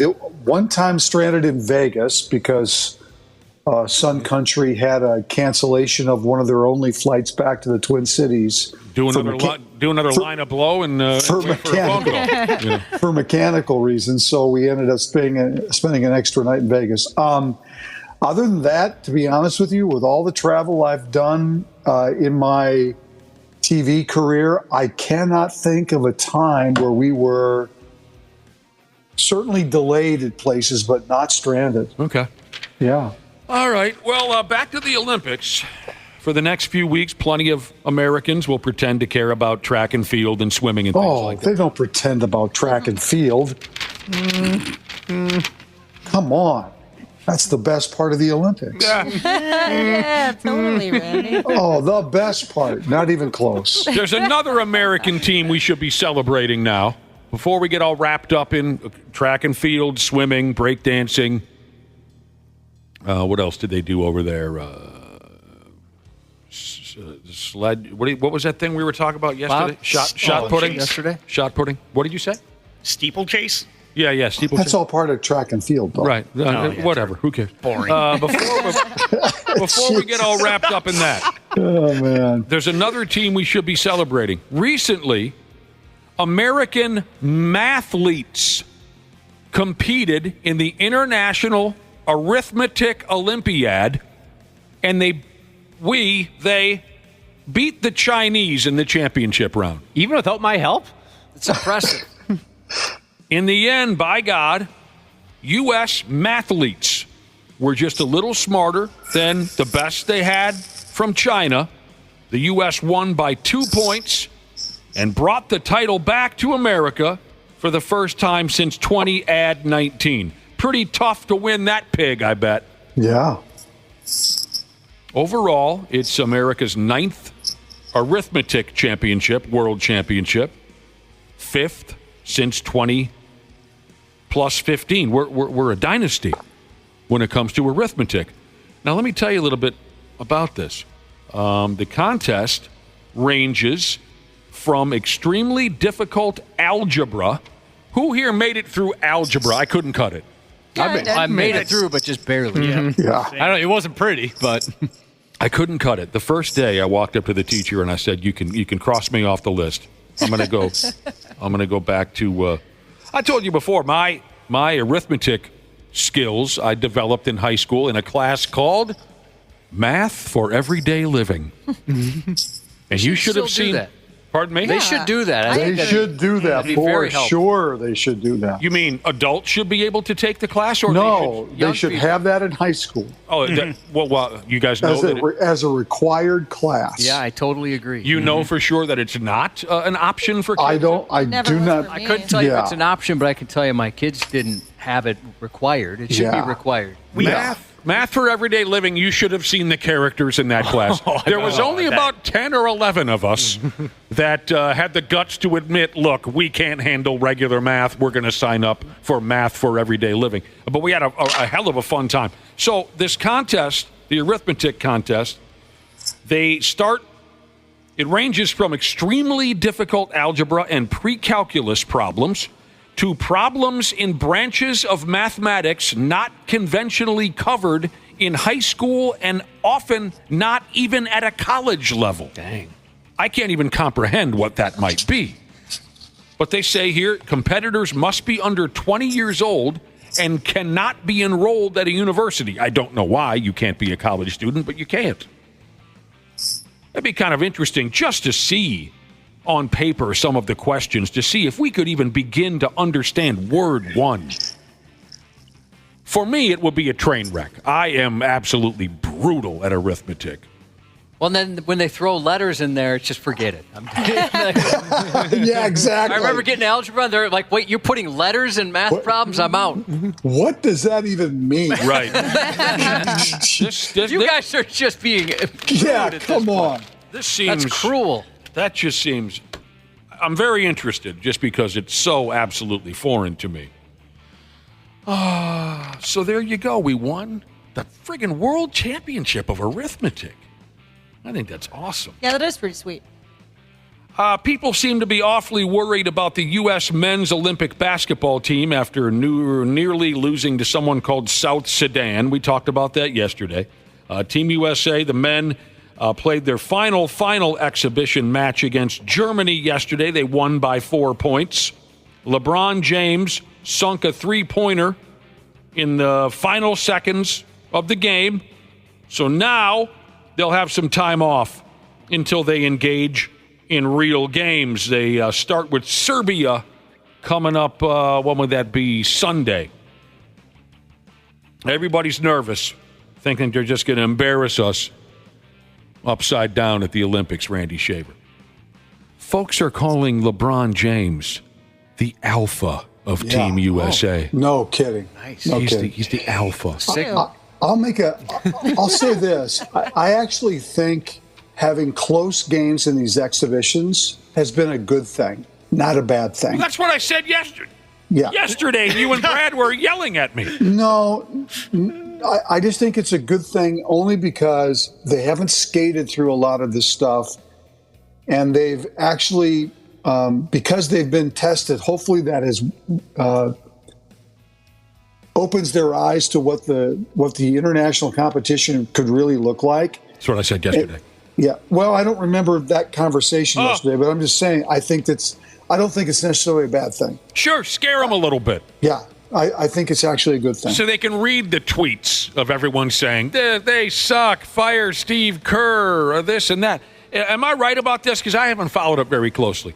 Kevin Durant, the Durantula, he's on the roster, but he hasn't played because of injury. Does anyone know the answer to that? That is correct. And they, as Steve Kerr said, that they're not going to move him off the roster.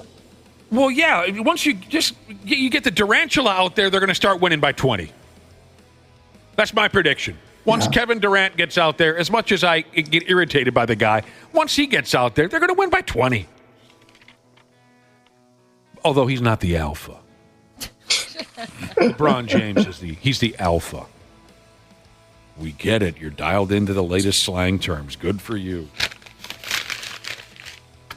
Peyton Manning says he wants to coach Team USA's flag football club when they play in the Summer Olympics next time around in 2028. Some of us will be dead. In Los Angeles. In Los Angeles. Well, he does have experience at the Pro Bowl the last couple of years as coach of the AFC, NFC, whatever it is. I think he'd do a great job. Yeah. I was probably a better coach of our youth flag football team here in Denver than I have been in the Pro Bowl. I'm 0-2 as a Pro Bowl coach. To Eli, you mentioned that flag football is coming to the Olympics in LA in 2028. I'd like to be a coach on that team. There's no way I'm getting picked now that Eli's beat me twice. Well, pass the mic to Eli anyway. He's the more interesting Manning. Yeah, okay, who cares? It's 4 years away. But I just need someone to answer this question for me because I can't remember. I know we talk about this on and off. They are or are not going to allow NFL players to play flag football at the Olympics in Los Angeles in 4 years. I don't know the Maybe they answer to haven't that. decided. I don't think on they that? decided. Oh, I would have a feeling because that is like training camp time that NFL teams would not allow that to happen. Yeah. If I were running an NFL team, There's no way my $800 million wide receiver is going to go rupture an Achilles playing Biafra in the Olympic Games. And for colleges to give up players to go participate in that maybe makes a little more sense, but still, that's a risky proposition too. I mean, imagine, Josh, Justin Jefferson, right? Whatever team he's playing for in 2028, his knee gives way at the Olympics. That team would be furious. Yeah, they'd be absolutely. Can you imagine the fan base? Yeah, because he's not sticking around here. Everybody knows that. Soccer continues to be the dumbest sport with the dumbest fans. A soccer game in Norway had to be canceled after fans threw tennis balls, smoke bombs, and something called fish cakes on the field. Fish cakes? Not the fish cakes. Probably what they're serving Dick Bremer in Hartford right now. Anyone here ever ate a fish cake? And I don't want any oral sex jokes. Nope. Anyone? Yeah, I have. You've eaten a fish cake? It's like a crab cake, but fish. Oh, like I'm picturing a fish stick. It's not the same? No, it's like a circle. Crab. You're a crab circle. You're a circle. And a bit of a crab. Now, I will agree with what the fans were upset about. I don't agree with what they did to show their anger. They were protesting the use of replay. VAR. Something they call here VAR, a video-assisted referee. The fans say that referees using video to check things like offside. There's offsides in soccer. Yep. To check things like offsides and penalties is detrimental to the sport. I agree with that. You know how much I hate replay in all of my favorite sports. Every single bit of it. And in soccer too, they get it down to like the offsides call. They get it. It's honestly like a quarter of a millimeter offside, and they'll disallow a goal. Well, it's the same with hockey when you see the skate blade barely, the puck barely crossing. Look at football. The nose of the football barely. Yeah. It's all garbage. I hate replay. So this is the only time I'll ever agree with soccer fans. Take a guess what the score was in this soccer game when it was 0-0. That's right, Randy Shaver. Ooh, what a game! What a shame they had to call it. I mean, they were deadlocked, Josh, at 0-0. Yeah. When you go home from a 0-0 game? What do you talk about the game? Boy, those defenses. Because it's not like, oh, that was such a great goal. That was so. No, what do you talk about? That brings up a story. Maybe you got to know the guy. One of my oldest buddies, BP. He went off to see a Minnesota Wild game in their inaugural season of 2001, whenever it was. He's not a big hockey guy by any stretch. He loves baseball. BP goes off to the Wild game with a friend. I remember this. They played the Florida Panthers at home in that inaugural season, and I believe they tied either. And don't get me wrong, I miss ties. I hate the friggin' stupid breakaway contest that they have now to decide a hockey game. That's friggin' garbage. So the Wild and Florida Panthers tied that season in a regular season game, either 0-0 or 1-1. I forgot what the final score was, so I called him and I said, hey, man, how'd you enjoy that Wild game? And he said, that was 3.5 hours of my life that I can't get back. It reminds me of that old line from Bob Kurtz when he was calling a bad Pigs game years ago. I just happened to turn it on the radio, and Bob Kurtz and Tom Reed were calling the game, and it was just a terrible hockey game. It happens. And Bob Kurtz said, there are, and don't quote me on this, I'm just trying to set the joke up, there are 3,272 NHL games in a regular season, and this is one of them.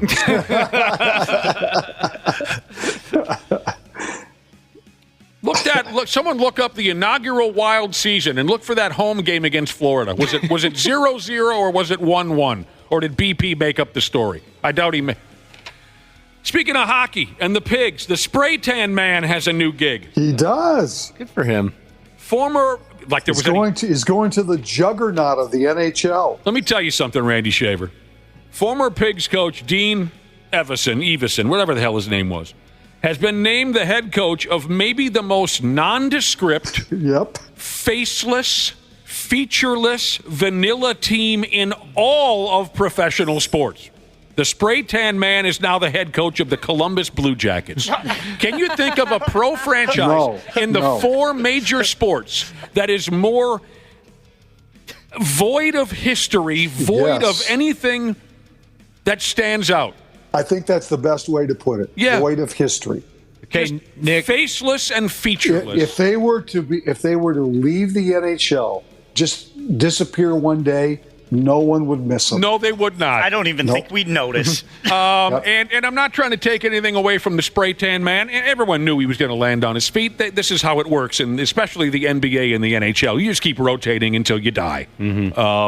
He got the gig in, how do you call it, Columbus. And coincidentally, and hang on to something here, the Pigs and Blue Jackets meet in the regular season opener for both teams here in St. Paul on October 10th. Grudge match. Awesome. Forget about it. It's going to be a prison break. That's like when Jerry Kill showed up to go against PJ Fleck in the opener. Yeah, Nick, so on October 22nd of 2000, the Florida Panthers and the Minnesota Wild skated to a 0-0 tie. That's 3.5 hours of my life I can't get back. A 0-0 tie. That's beautiful. The spray tan man with his kind of I'm the angry guy gimmick. Got that reputation. I got tired of that, really, when watching Pigs games. I kind of had the feeling he had kind of that, what's his name, the little sawed-off blonde former football coach who sang Happy Birthday. John Gruden? John Gruden. Yeah, he kind of had that John Gruden vibe where I'm just going to make angry faces until they talk about me on SportsCenter. That's just the vibe I got from the guy. Didn't seem like he was super well-liked, I guess. Yeah, I don't know. Lighten But he up. does have a hell of a tan, that is for sure. Yeah. You can't take that away. Lighten up, Francis. I can just imagine. I got the gig in Columbus. Yeah, I made it, you guys. Columbus, here I come. And just crickets, from everyone else. Hey, you got the gig in Columbus, huh? You got a lot of history to live up to, I'll tell you that right now. Remember that time they made the playoffs? This is the liquor talking, Randy. It's the liquor talking. Yeah. Randy, it's over. It's friggin' over. Why is that? I wish it could go on forever, but it won't. Here's the headline, Randy. Vikings rookies arrive at training camp. Here we go. Buckle up. Here we go. From here on out, we're going to be... I know. We're just going to be gang-banged with constant Vikings coverage. Here's the beauty for me, though. The beauty for me, and for you, actually, is that if you don't want to watch TV, you don't have to watch TV. Yes, but Randy Shaver, because of this miserable career that Josh talked me into years ago, I have to follow it. Yeah, you do, but you don't have to immerse yourself into it. Everyone, thank Josh for talking me into it. Thanks, Josh. God. I'm happy to be here with you, Josh. I know. But this is the part that I don't like. Yeah. Talking about the Vikings? Yeah, because here we are, July 24th, and this will be a topic of conversation likely through mid-January. Right. And it just dropped. And most of it now, and at this point right now, what do you say, July 23rd, most of what will be printed in the papers and on the internet is totally unnecessary information that doesn't need to be discussed until the actual beginning of the regular season. But everyone is football drunk. They can't shake it. They say goodbye to peace and quiet. It has begun again. There was a time where you liked talking about the Vikings. Times have changed. Many years ago.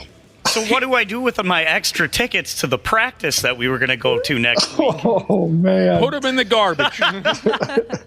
Eat them with some fish cakes. You put tartar sauce on those things, Wapple, or what do you do? You can. A lot of people don't, though. Oh, yeah?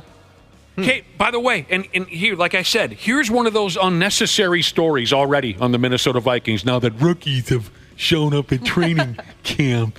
Here's one of the unnecessary stories right from the get-go. Sam Darnold to get majority of first-team reps at Vikings camp. Don't care. Just tell me who the starter is a few minutes before the first game. That's all I do. Who's the starter? Darnold? Cool. Yeah, I hear what you're saying. You're going to have, let's see, 1, 2, probably about 5 weeks of that. Oh! Or more before we actually know the starters for week 1. Probably more than 5 weeks, really. Yeah. I can't wait. It's just going to be awesome. See, you don't even care anymore. You don't have to talk about it. Sure I do. What do you mean? Sure I do. Well, I talk about it all. I have to follow it and read about it and yes, but as talk to people, but still. With your role on this program, you can say, don't care. You can. I can say that. Yeah, you can. But I'm not going to in this. It's too much fun. Okay. I understand. You're going to try to make me crazy. Yeah, exactly. You're trying to get me to break. Right. I've already broken, as you can tell. And it's not even real day 1 of camp. I've already broken. It reminds me of that dude, Josh. Who was that dude? When's the first game at the new stadium? Yay! Remember that guy? Yeah, he was pumped. Oh man. We had him on the air. Yeah, we did. Shortly after that clip. People get pumped. They sure do. They do. All right, for God's sake, Randy, we'll take a little breather here on all this nonsense, and we'll deal with you again tomorrow. Sounds good. Thanks very much. We'll be back in a few minutes on the Half-Assed Morning Show. The 93X Half-Assed Morning Show. Are you ready to beat the heat this summer? Standard Heating and Air Conditioning is here to help you say goodbye to sweltering heat and hello to ultimate comfort. Ashley, what specials do they have going on this month? Celebrate Christmas in July with Standard Heating and Air Conditioning. Get huge savings with $1,776 off a new multi-head ductless system. Visit standardheating.com to discover all the goodies in Santa's bag. The Rolling Stone Music Now podcast gets inside the biggest stories with Rolling Stone senior writer Brian Hyatt, Snoop Dogg, and Lotto. Let me give you one of my secrets. I remain the biggest kid in the room at all times. There's a kid in you can't believe that. Look at where you at. Keep making it about fun. Yeah, we blessed to be able to do a job that's like fun. There's 2 funds that's the most important funds in the world. Funds that you make off of the fun that you have. Rolling Stone Music Now, wherever you listen. Half-Assed Morning Show 93X. Oh, my God. Welcome back to the 93X Half-Assed Morning Show. It's 8:31. You're a terrific crowd. We got something we got to handle here real quick. Later on this morning, there's a company meeting in the building. Mandatory, supposedly mandatory. Yeah, got to be there. Mm-hmm. Oh, God. And as many of you know, you've been there, often there's one jagoff at a company meeting that asks a question right when you think it's finally coming to a close. Often there's someone who asks a stupid question right when you think it's over that keeps everyone there even longer. It's usually a totally unnecessary question, or it has nothing to do with what you've already covered in the meeting. And sometimes it's just to try and make themselves look like the world's greatest employee. Yes. Like they were paying attention. Yes. It aggravates everyone involved. So we decided, with this mandatory company meeting this morning, we decided Wapple is going to be that guy today. F it. We've decided to embrace the horror. Now, we used to have a few around here, and I think there's only about one left that's going to be good for a question that's completely inappropriate in the way that it makes no sense why you would ask that in that setting. You think there's only one person in the building with that capability? That I can say for sure has that capability based on past experience. Would you write down their name? Oh, yeah, absolutely. So then I can judge them and tell stories about them behind their back. Wapple, are you cut out for this, number one? You can't punk out. That's what I was wondering. I don't know if I will. But do you have what it takes for this? We need someone who's man enough or woman enough to play this bit out for us. We want to, if they're going to make us do these mandatory meetings, which go nowhere, then we're going to keep everyone there an extra 20 or 25 minutes with a stupid question at the end of the meeting. Are you our guy or not? I could do it. I believe in you, Wapple. If you say you're going to do it, by God, you better. I'll do it. You will do it. Yeah. All I'll right. do it. I'm so excited. Oh, Josh wrote down the name of the one individual in the building. The one that's left. The one that's left is a good way to put it, because so many people have been gassed in the last number of years. The one guy left who has the capability of ruining this meeting. I mean, not a setup. Obviously, the Wapple thing is a setup. Just naturally, he might ruin the meeting. You're absolutely right, because he's done it before. Yes, one of the more awkward moments that I've ever had in a meeting around here. All right. So, okay, Wapple's committed to the bit. So we asked our listeners to text in a question that Wapple can ask today at our company meeting that will keep us there for another 20 to 25 minutes. Did you get a few of these texts, Josh? Any decent ideas from our brilliant listeners? Yeah, and some are very, very uncomfortable. And this is perfect because this kind of thing's happened before. Poops in Boxes, Jesus recommends, Wapple, that you ask about your raise and why you haven't gotten it yet. That's a good one. In front of everybody. In front of everyone and the big boss. Make everybody uncomfortable, Wapple. Can you imagine everyone just squirming? Yeah. Asking about your raise would be a good one in front of every damn buddy in the building. You'll quickly begin to cry, I imagine. Oh yeah, there would be tears and water. And then we're looking at a half hour, maybe 35 minutes. Yeah. You have trouble communicating once you begin crying. Somebody else says, and this is perfect for Wapple because sometimes you tune out. At the very end, you go, can you please review the meeting? I wasn't listening. Can you repeat the part where you said the things about the stuff? Every once in a while, you're good for that. A lot of people said something similar to this from Better Cop Than Asian Cop Jesus. Couldn't we have just done this in an email? That's usually the case. Mm-hmm. Here's another good one. Someone said, raise your hand and ask if anyone's looking for a roommate. Oh, yeah. Yeah, just a really quick question, guys. Anyone got a spare room or anything? Just a couch, maybe? Yeah. I'll stay in the garage. I'm fine. Anyone got a van? This is good from Skateboard Pete Jesus because this is the type of question or something similar where it made no sense to the meeting and it just was inappropriate to ask because nobody cares or knows an answer. This would be perfect. Can we talk about the speed limit on the road out front? Is there anything we can do about that? That's something we can all regulate. Right here in the city of Minneapolis. How about an inappropriate joke? Maybe we'll stay away from this, but CFH bass player Jesus said a few years ago they had a guy at the end of a meeting ask if bleaching your beehole is considered changing your ringtone.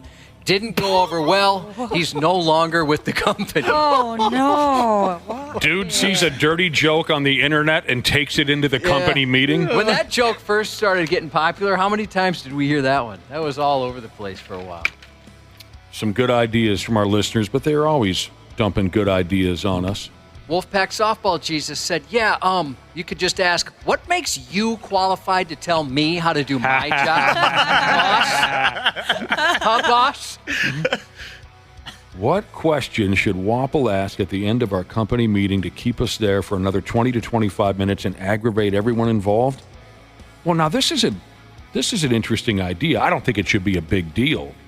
But it would be interesting if we had this gimmick happening at our building. Have Wapple ask for assigned parking by seniority.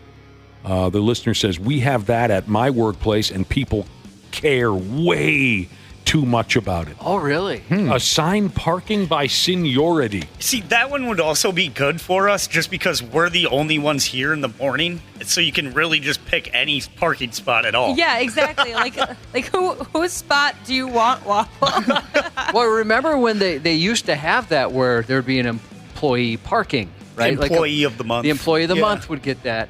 And so it was kind of worthless, you're right, when we get here because we can pick one. It was also funny. The one time I got employee of the month and I could park there, I lived like 4 blocks from the station. I didn't have a car at the time, so I just rode my bike to work and just left my bike there. Wapple. If special or premium parking was decided by seniority, who the hell Is there anyone in this building who would have a better spot than you and I, Josh? No, I think we're the longest tenured folks here. We're the friggin' top 2 swinging Ds as far as seniority in the entire building. Yeah, so there'd be one other that would be more senior than us, but he left for 5-6 years. So I think it's still us. Really? Oh, wow. That's a good idea. Let's do, not that I care where I park, but just to be dicks, let's have parking by seniority. One more here. It was texted in, a silly question Wapple could ask at our meeting right at the ass end to keep everyone there, about a half hour extra. It's very timely, I guess, and people might take you seriously if you ask, how have the Olympics influenced morning radio over the years? And can you give me specific examples?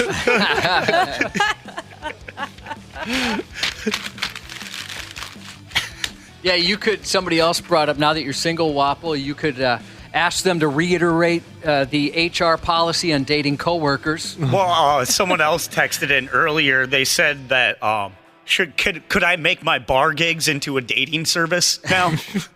Swing Driver Jesus recommends you ask him, did you get that thing I sent you? And then never elaborate. Just leave him hanging with that. I also think maybe Cubby and I lead the all-time career list on dating employees, too. Yeah, I bet we have. We did a lot of damage in this building back in the day. We did. Oh, yeah? All right. Here's something else for you. We'll work on this Wapple thing. We'll try to come up with a surefire question to ruin today's meeting, but I got something else here for you. Says here, more and more people are realizing that they have a condition called emetophobia, which is the fear of throwing up.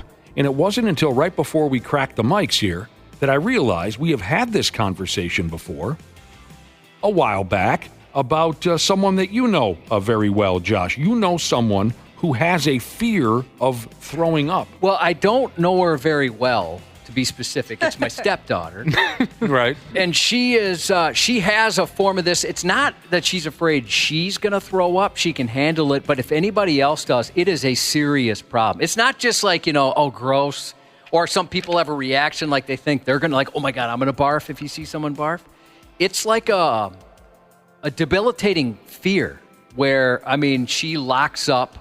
It almost looks like she's going to cry. It really affects her. I feel terrible for her. And when she was looking to move out, she was she lives on campus here, and when she was reading reviews of different places she could live, she would look for if anybody commented on vomiting. And a couple of places around here, because all the college kids said, hey, if you vomit in the stairwell every day, don't live here. So she paid attention to that kind of thing. So one more time, she fears someone else might vomit in her presence. Yeah, it's like this crippling anxiety. Not because she will follow suit, but just the act itself is disturbing to her. Yeah, again, it's tough for me to say because I don't know her too well.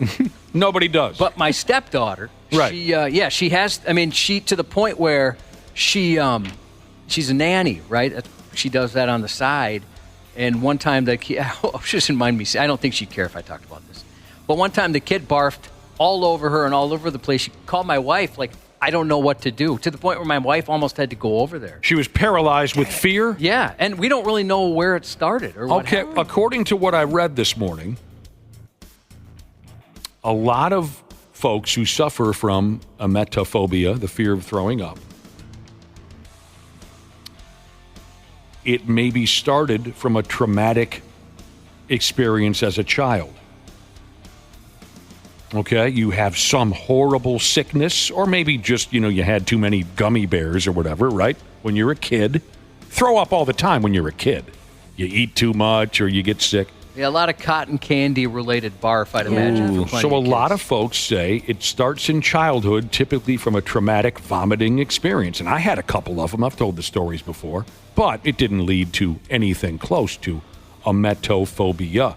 I don't have a name for this listener, but they texted and said that they lock up and freak out, too, if somebody throws up. Yeah, Josh, my sister is just like your stepdaughter, to the point where it's debilitating. She's legit terrified, and to the point where even if, say, there's a funny comedy, sometimes she'll text me and say, hey, have you seen that movie?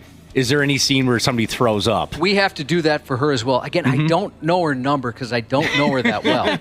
But my stepdaughter, same thing. If we see a show or a movie where there's somebody that barfs, we give her a heads up. Yep. I have to say that vomit scenes in movies bother me. I've noticed more and more. I notice now because of her, how she is. But I'm with you. Sometimes I think it's unnecessary.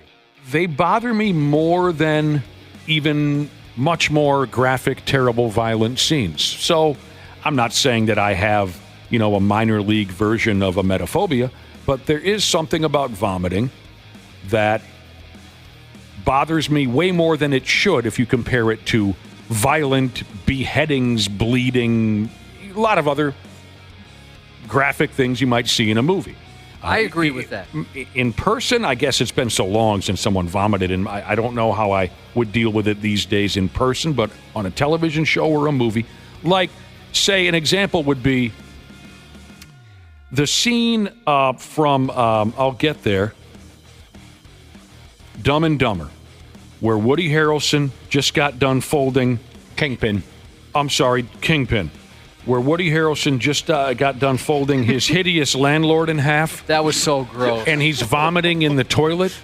I skip that scene. When I watch the movie, I will look away and mute the sound because there's something about the sound he makes when he's yakking into the toilet that really does bother me. Oh, come on. It wasn't that bad. There are a lot of people texting in that have this issue. Anxious maintenance manager Jesus said, I'm literally terrified of throwing up. If I feel like I have to, I will literally have a panic attack. I haven't thrown up in 10 years, not because I haven't needed to, but because I fight it with all my might from being so anxious. That's really interesting. Yeah, I can relate to that a little bit. We can get back to this in just a minute. We can talk more about this because I do see a lot of texts coming in. It's really interesting stuff. So, also, the scene from Stand By Me when the pie eating contest. I will fast forward through that, or like I said, mute the sound. However, the cartoon vomit party from Family Guy. That kind of grosses me out. I cannot watch that. I don't have a problem with that because it's cartoon characters. That's just my guess. It's got to be. It's not. Yeah, it's when they're just pouring vomit all over each other. I find that to be very funny. What about Go ahead. Sorry, Ashley. What about the episode that's maybe like 2 seasons later where everything is going like backwards, and so they like eat their vomit during that vomit episode? Does that never saw it? Oh, that I can't watch that either because it's going the opposite going direction. back into their mouth. Yeah, you can hear it. Oh. I'm not a big fan of the vomit scenes either, but there are when they almost vomit. Sometimes those are hilarious, like in Game Night with when Jason Bateman when he gets shot and he and his girlfriend, who was that? Her name? She's Rachel McAdams. Yeah. Never saw it. When they're both almost barfing, that was so funny.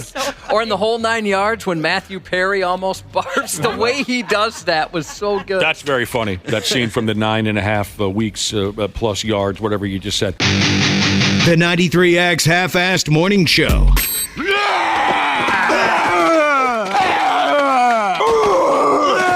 So much vomit. Everybody got sick. So much cartoon vomit. Everybody got sick on Family Guy that particular evening. We've been discussing a very interesting topic, the fear of vomiting. It's a real thing. It's called emetophobia. Oh, my damn. And a few of you have texted in saying that you have that problem. Let's get to the facts here real quick that we didn't get to earlier on emetophobia. The one thing we did mention is that a lot of folks, what's the word I'm looking for? Credit, I guess, their phobia to a traumatic childhood experience. They got awful sick, or maybe someone got sick on them or in front of them, and that it created this fear. Folks with emetophobia avoid certain foods. They're known to compulsively check expiration dates. They don't drink a lot of hooch and avoid places that might make them vomit, like over at the fun park, Cubby. Yeah, I don't have this phobia, but I am after having food poisoning 3 times in my life. I don't play any game when it comes to expiration dates, and I know I've heard it all about. Well, that's a suggestion or whatever. My wife will roll the dice. She'll eat something that's 2 years expired. It doesn't because she's never had food poisoning. I never play that game either, Josh. If you like throwing up 100 times in a row, get food poisoning. Especially when you have nothing left to throw up, but your body keeps forcing you to do it. I had the opposite of a prolapsed anus. It went the other way. For real, dude. It was inlapsed. I can't say that I'm all that regimented when it comes to checking expiration dates. I guess I'm more of a smell check guy. But I believe everything that you're saying, Josh, about food poisoning. You should have seen the color one of my friends became when he ate, I believe it was like 7-year-old balsamic Vinaigrette. dressing for a salad. Is that the proper word? It Really? was Yeah, balsamic vinaigrette dressing. It was 7 or 8 years old because his parents are hoarders and they never throw anything out. And he made himself a big salad and he just fired it down. The colors that he changed into due to how sick he was something to see. Okay, more of these edaphobiacs. It's day-to-day life just can be trouble for them. It affects about 8% of people, mostly the ladies. People online did find it pretty comforting when this article popped up that they're not the only ones to live in fear of throwing up or being around someone who does. The most common sentiment was, I thought I was the only one. No, you are not alone. You know what? A few people have texted in and said, it's nice to hear this, as even though their stomachs are churning a little bit, that there's more people out there. The Half-Assed Morning Show is here to support edaphobiacs. We are. The brother and sisterhood, they'll support each other. There's a lot of bright folks out in the listening audience, and a few people are saying sympathy vomiting. And I know this is a little different than what we're talking about. That originated, and this is genius, makes sense. Back in like caveman days, if you barfed, Nick, that maybe it's a sign of whatever we ate is toxic. We shouldn't have ate it. And so then, other people would throw up as well to protect themselves. That was the origin story for sympathy vomiting? I believe it. Interesting. I it's believe a good enough reason for me. I mentioned that in real life, I can't think of the last time I was sick or anyone was sick in front of me. So I really couldn't tell you how I deal with such a thing. But I did mention when I'm watching certain television programs or movies, I will pause the sound and or fast forward through the scene. There are a few. Vomiting does bother me more than much more violent scenes in movies, much more graphic scenes in movies. So maybe I have a little something happening in my brain. There are exceptions, and that is when the vomiting is animated. I love the scene from Family Guy, and a lot of people texted in and said, well, can you handle Gary in Team America Whirlpool? Lisa! That was pretty gross. Lisa! You gave up on life. Get out of the street, you friggin' bum. I love that scene. I'll watch it over and over and over and over again. So I guess if it's in cartoon or puppet form, I'm fine with it. Well, again, yes, if you suffer from this, however badly you suffer, if you're a mild case or an extreme case, a lot of people have texted in and said they experienced it or someone in their family. A few people have to be on medication. I didn't know it was so common, I guess. A few people texted in to say that vomit is only good for porno movies. I don't get that. Oh, no, don't. I have a buddy who every once in a while, he sends me stuff like that, because he thinks that's pretty hot, and I don't get it. Like, What? actually? Yeah. Yeah, what's the problem? I mean, do you know Jesus, how... judge much? I'm going to judge that one. Okay, Ashley, do you understand, how it happens? They're not sick. Yeah, okay. All right? Yeah. And it's, from the ones I've seen, it's the lady who, you know what I'm saying? Yeah. It's an accident. I think it's a gag reflex issue. Oh, well, yes. I was trying to avoid that, but... Bisexual Gamer Sheezes texted in. You, Edam, I threw the page away. You, what's it called? Emetophobia? I can't remember now. Emetophobia? You're not going to like this. Bisexual gamer, she says she was taking dental impressions. That's what she does for a living. And the patient vomited all over my hands. Oh. The hands. How often there's been times where they take the pictures of your teeth and they stick those bite wings way back there where I thought, oh, God, I'm going to barf. Here it is. Yeah. You're a cute little bite wing. Oh, thank you. That's what you are. Or the strep test. Oh, I gosh. hate those. I'm so bad at that. Not fun. Let's see. This says, please wish me and my wife luck on our way to the hospital. Welcome our next child into the world. Congrats to Beef Cannon Jesus and his little lady. Little Village Jesus, happy birthday to you. Happy 32nd to Green Giraffe Jesus. And happy birthday to coolest, most epic dad Jesus, a.k.a. Sprinting Buffalo Jesus from Landscaping Jesus. The 93X Half-Assed Morning Show. 93X.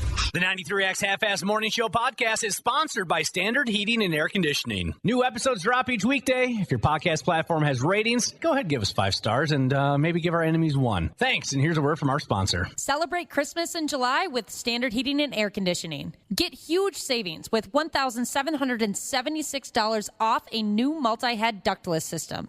Visit standardheating.com to discover all the goodies in Santa's bag.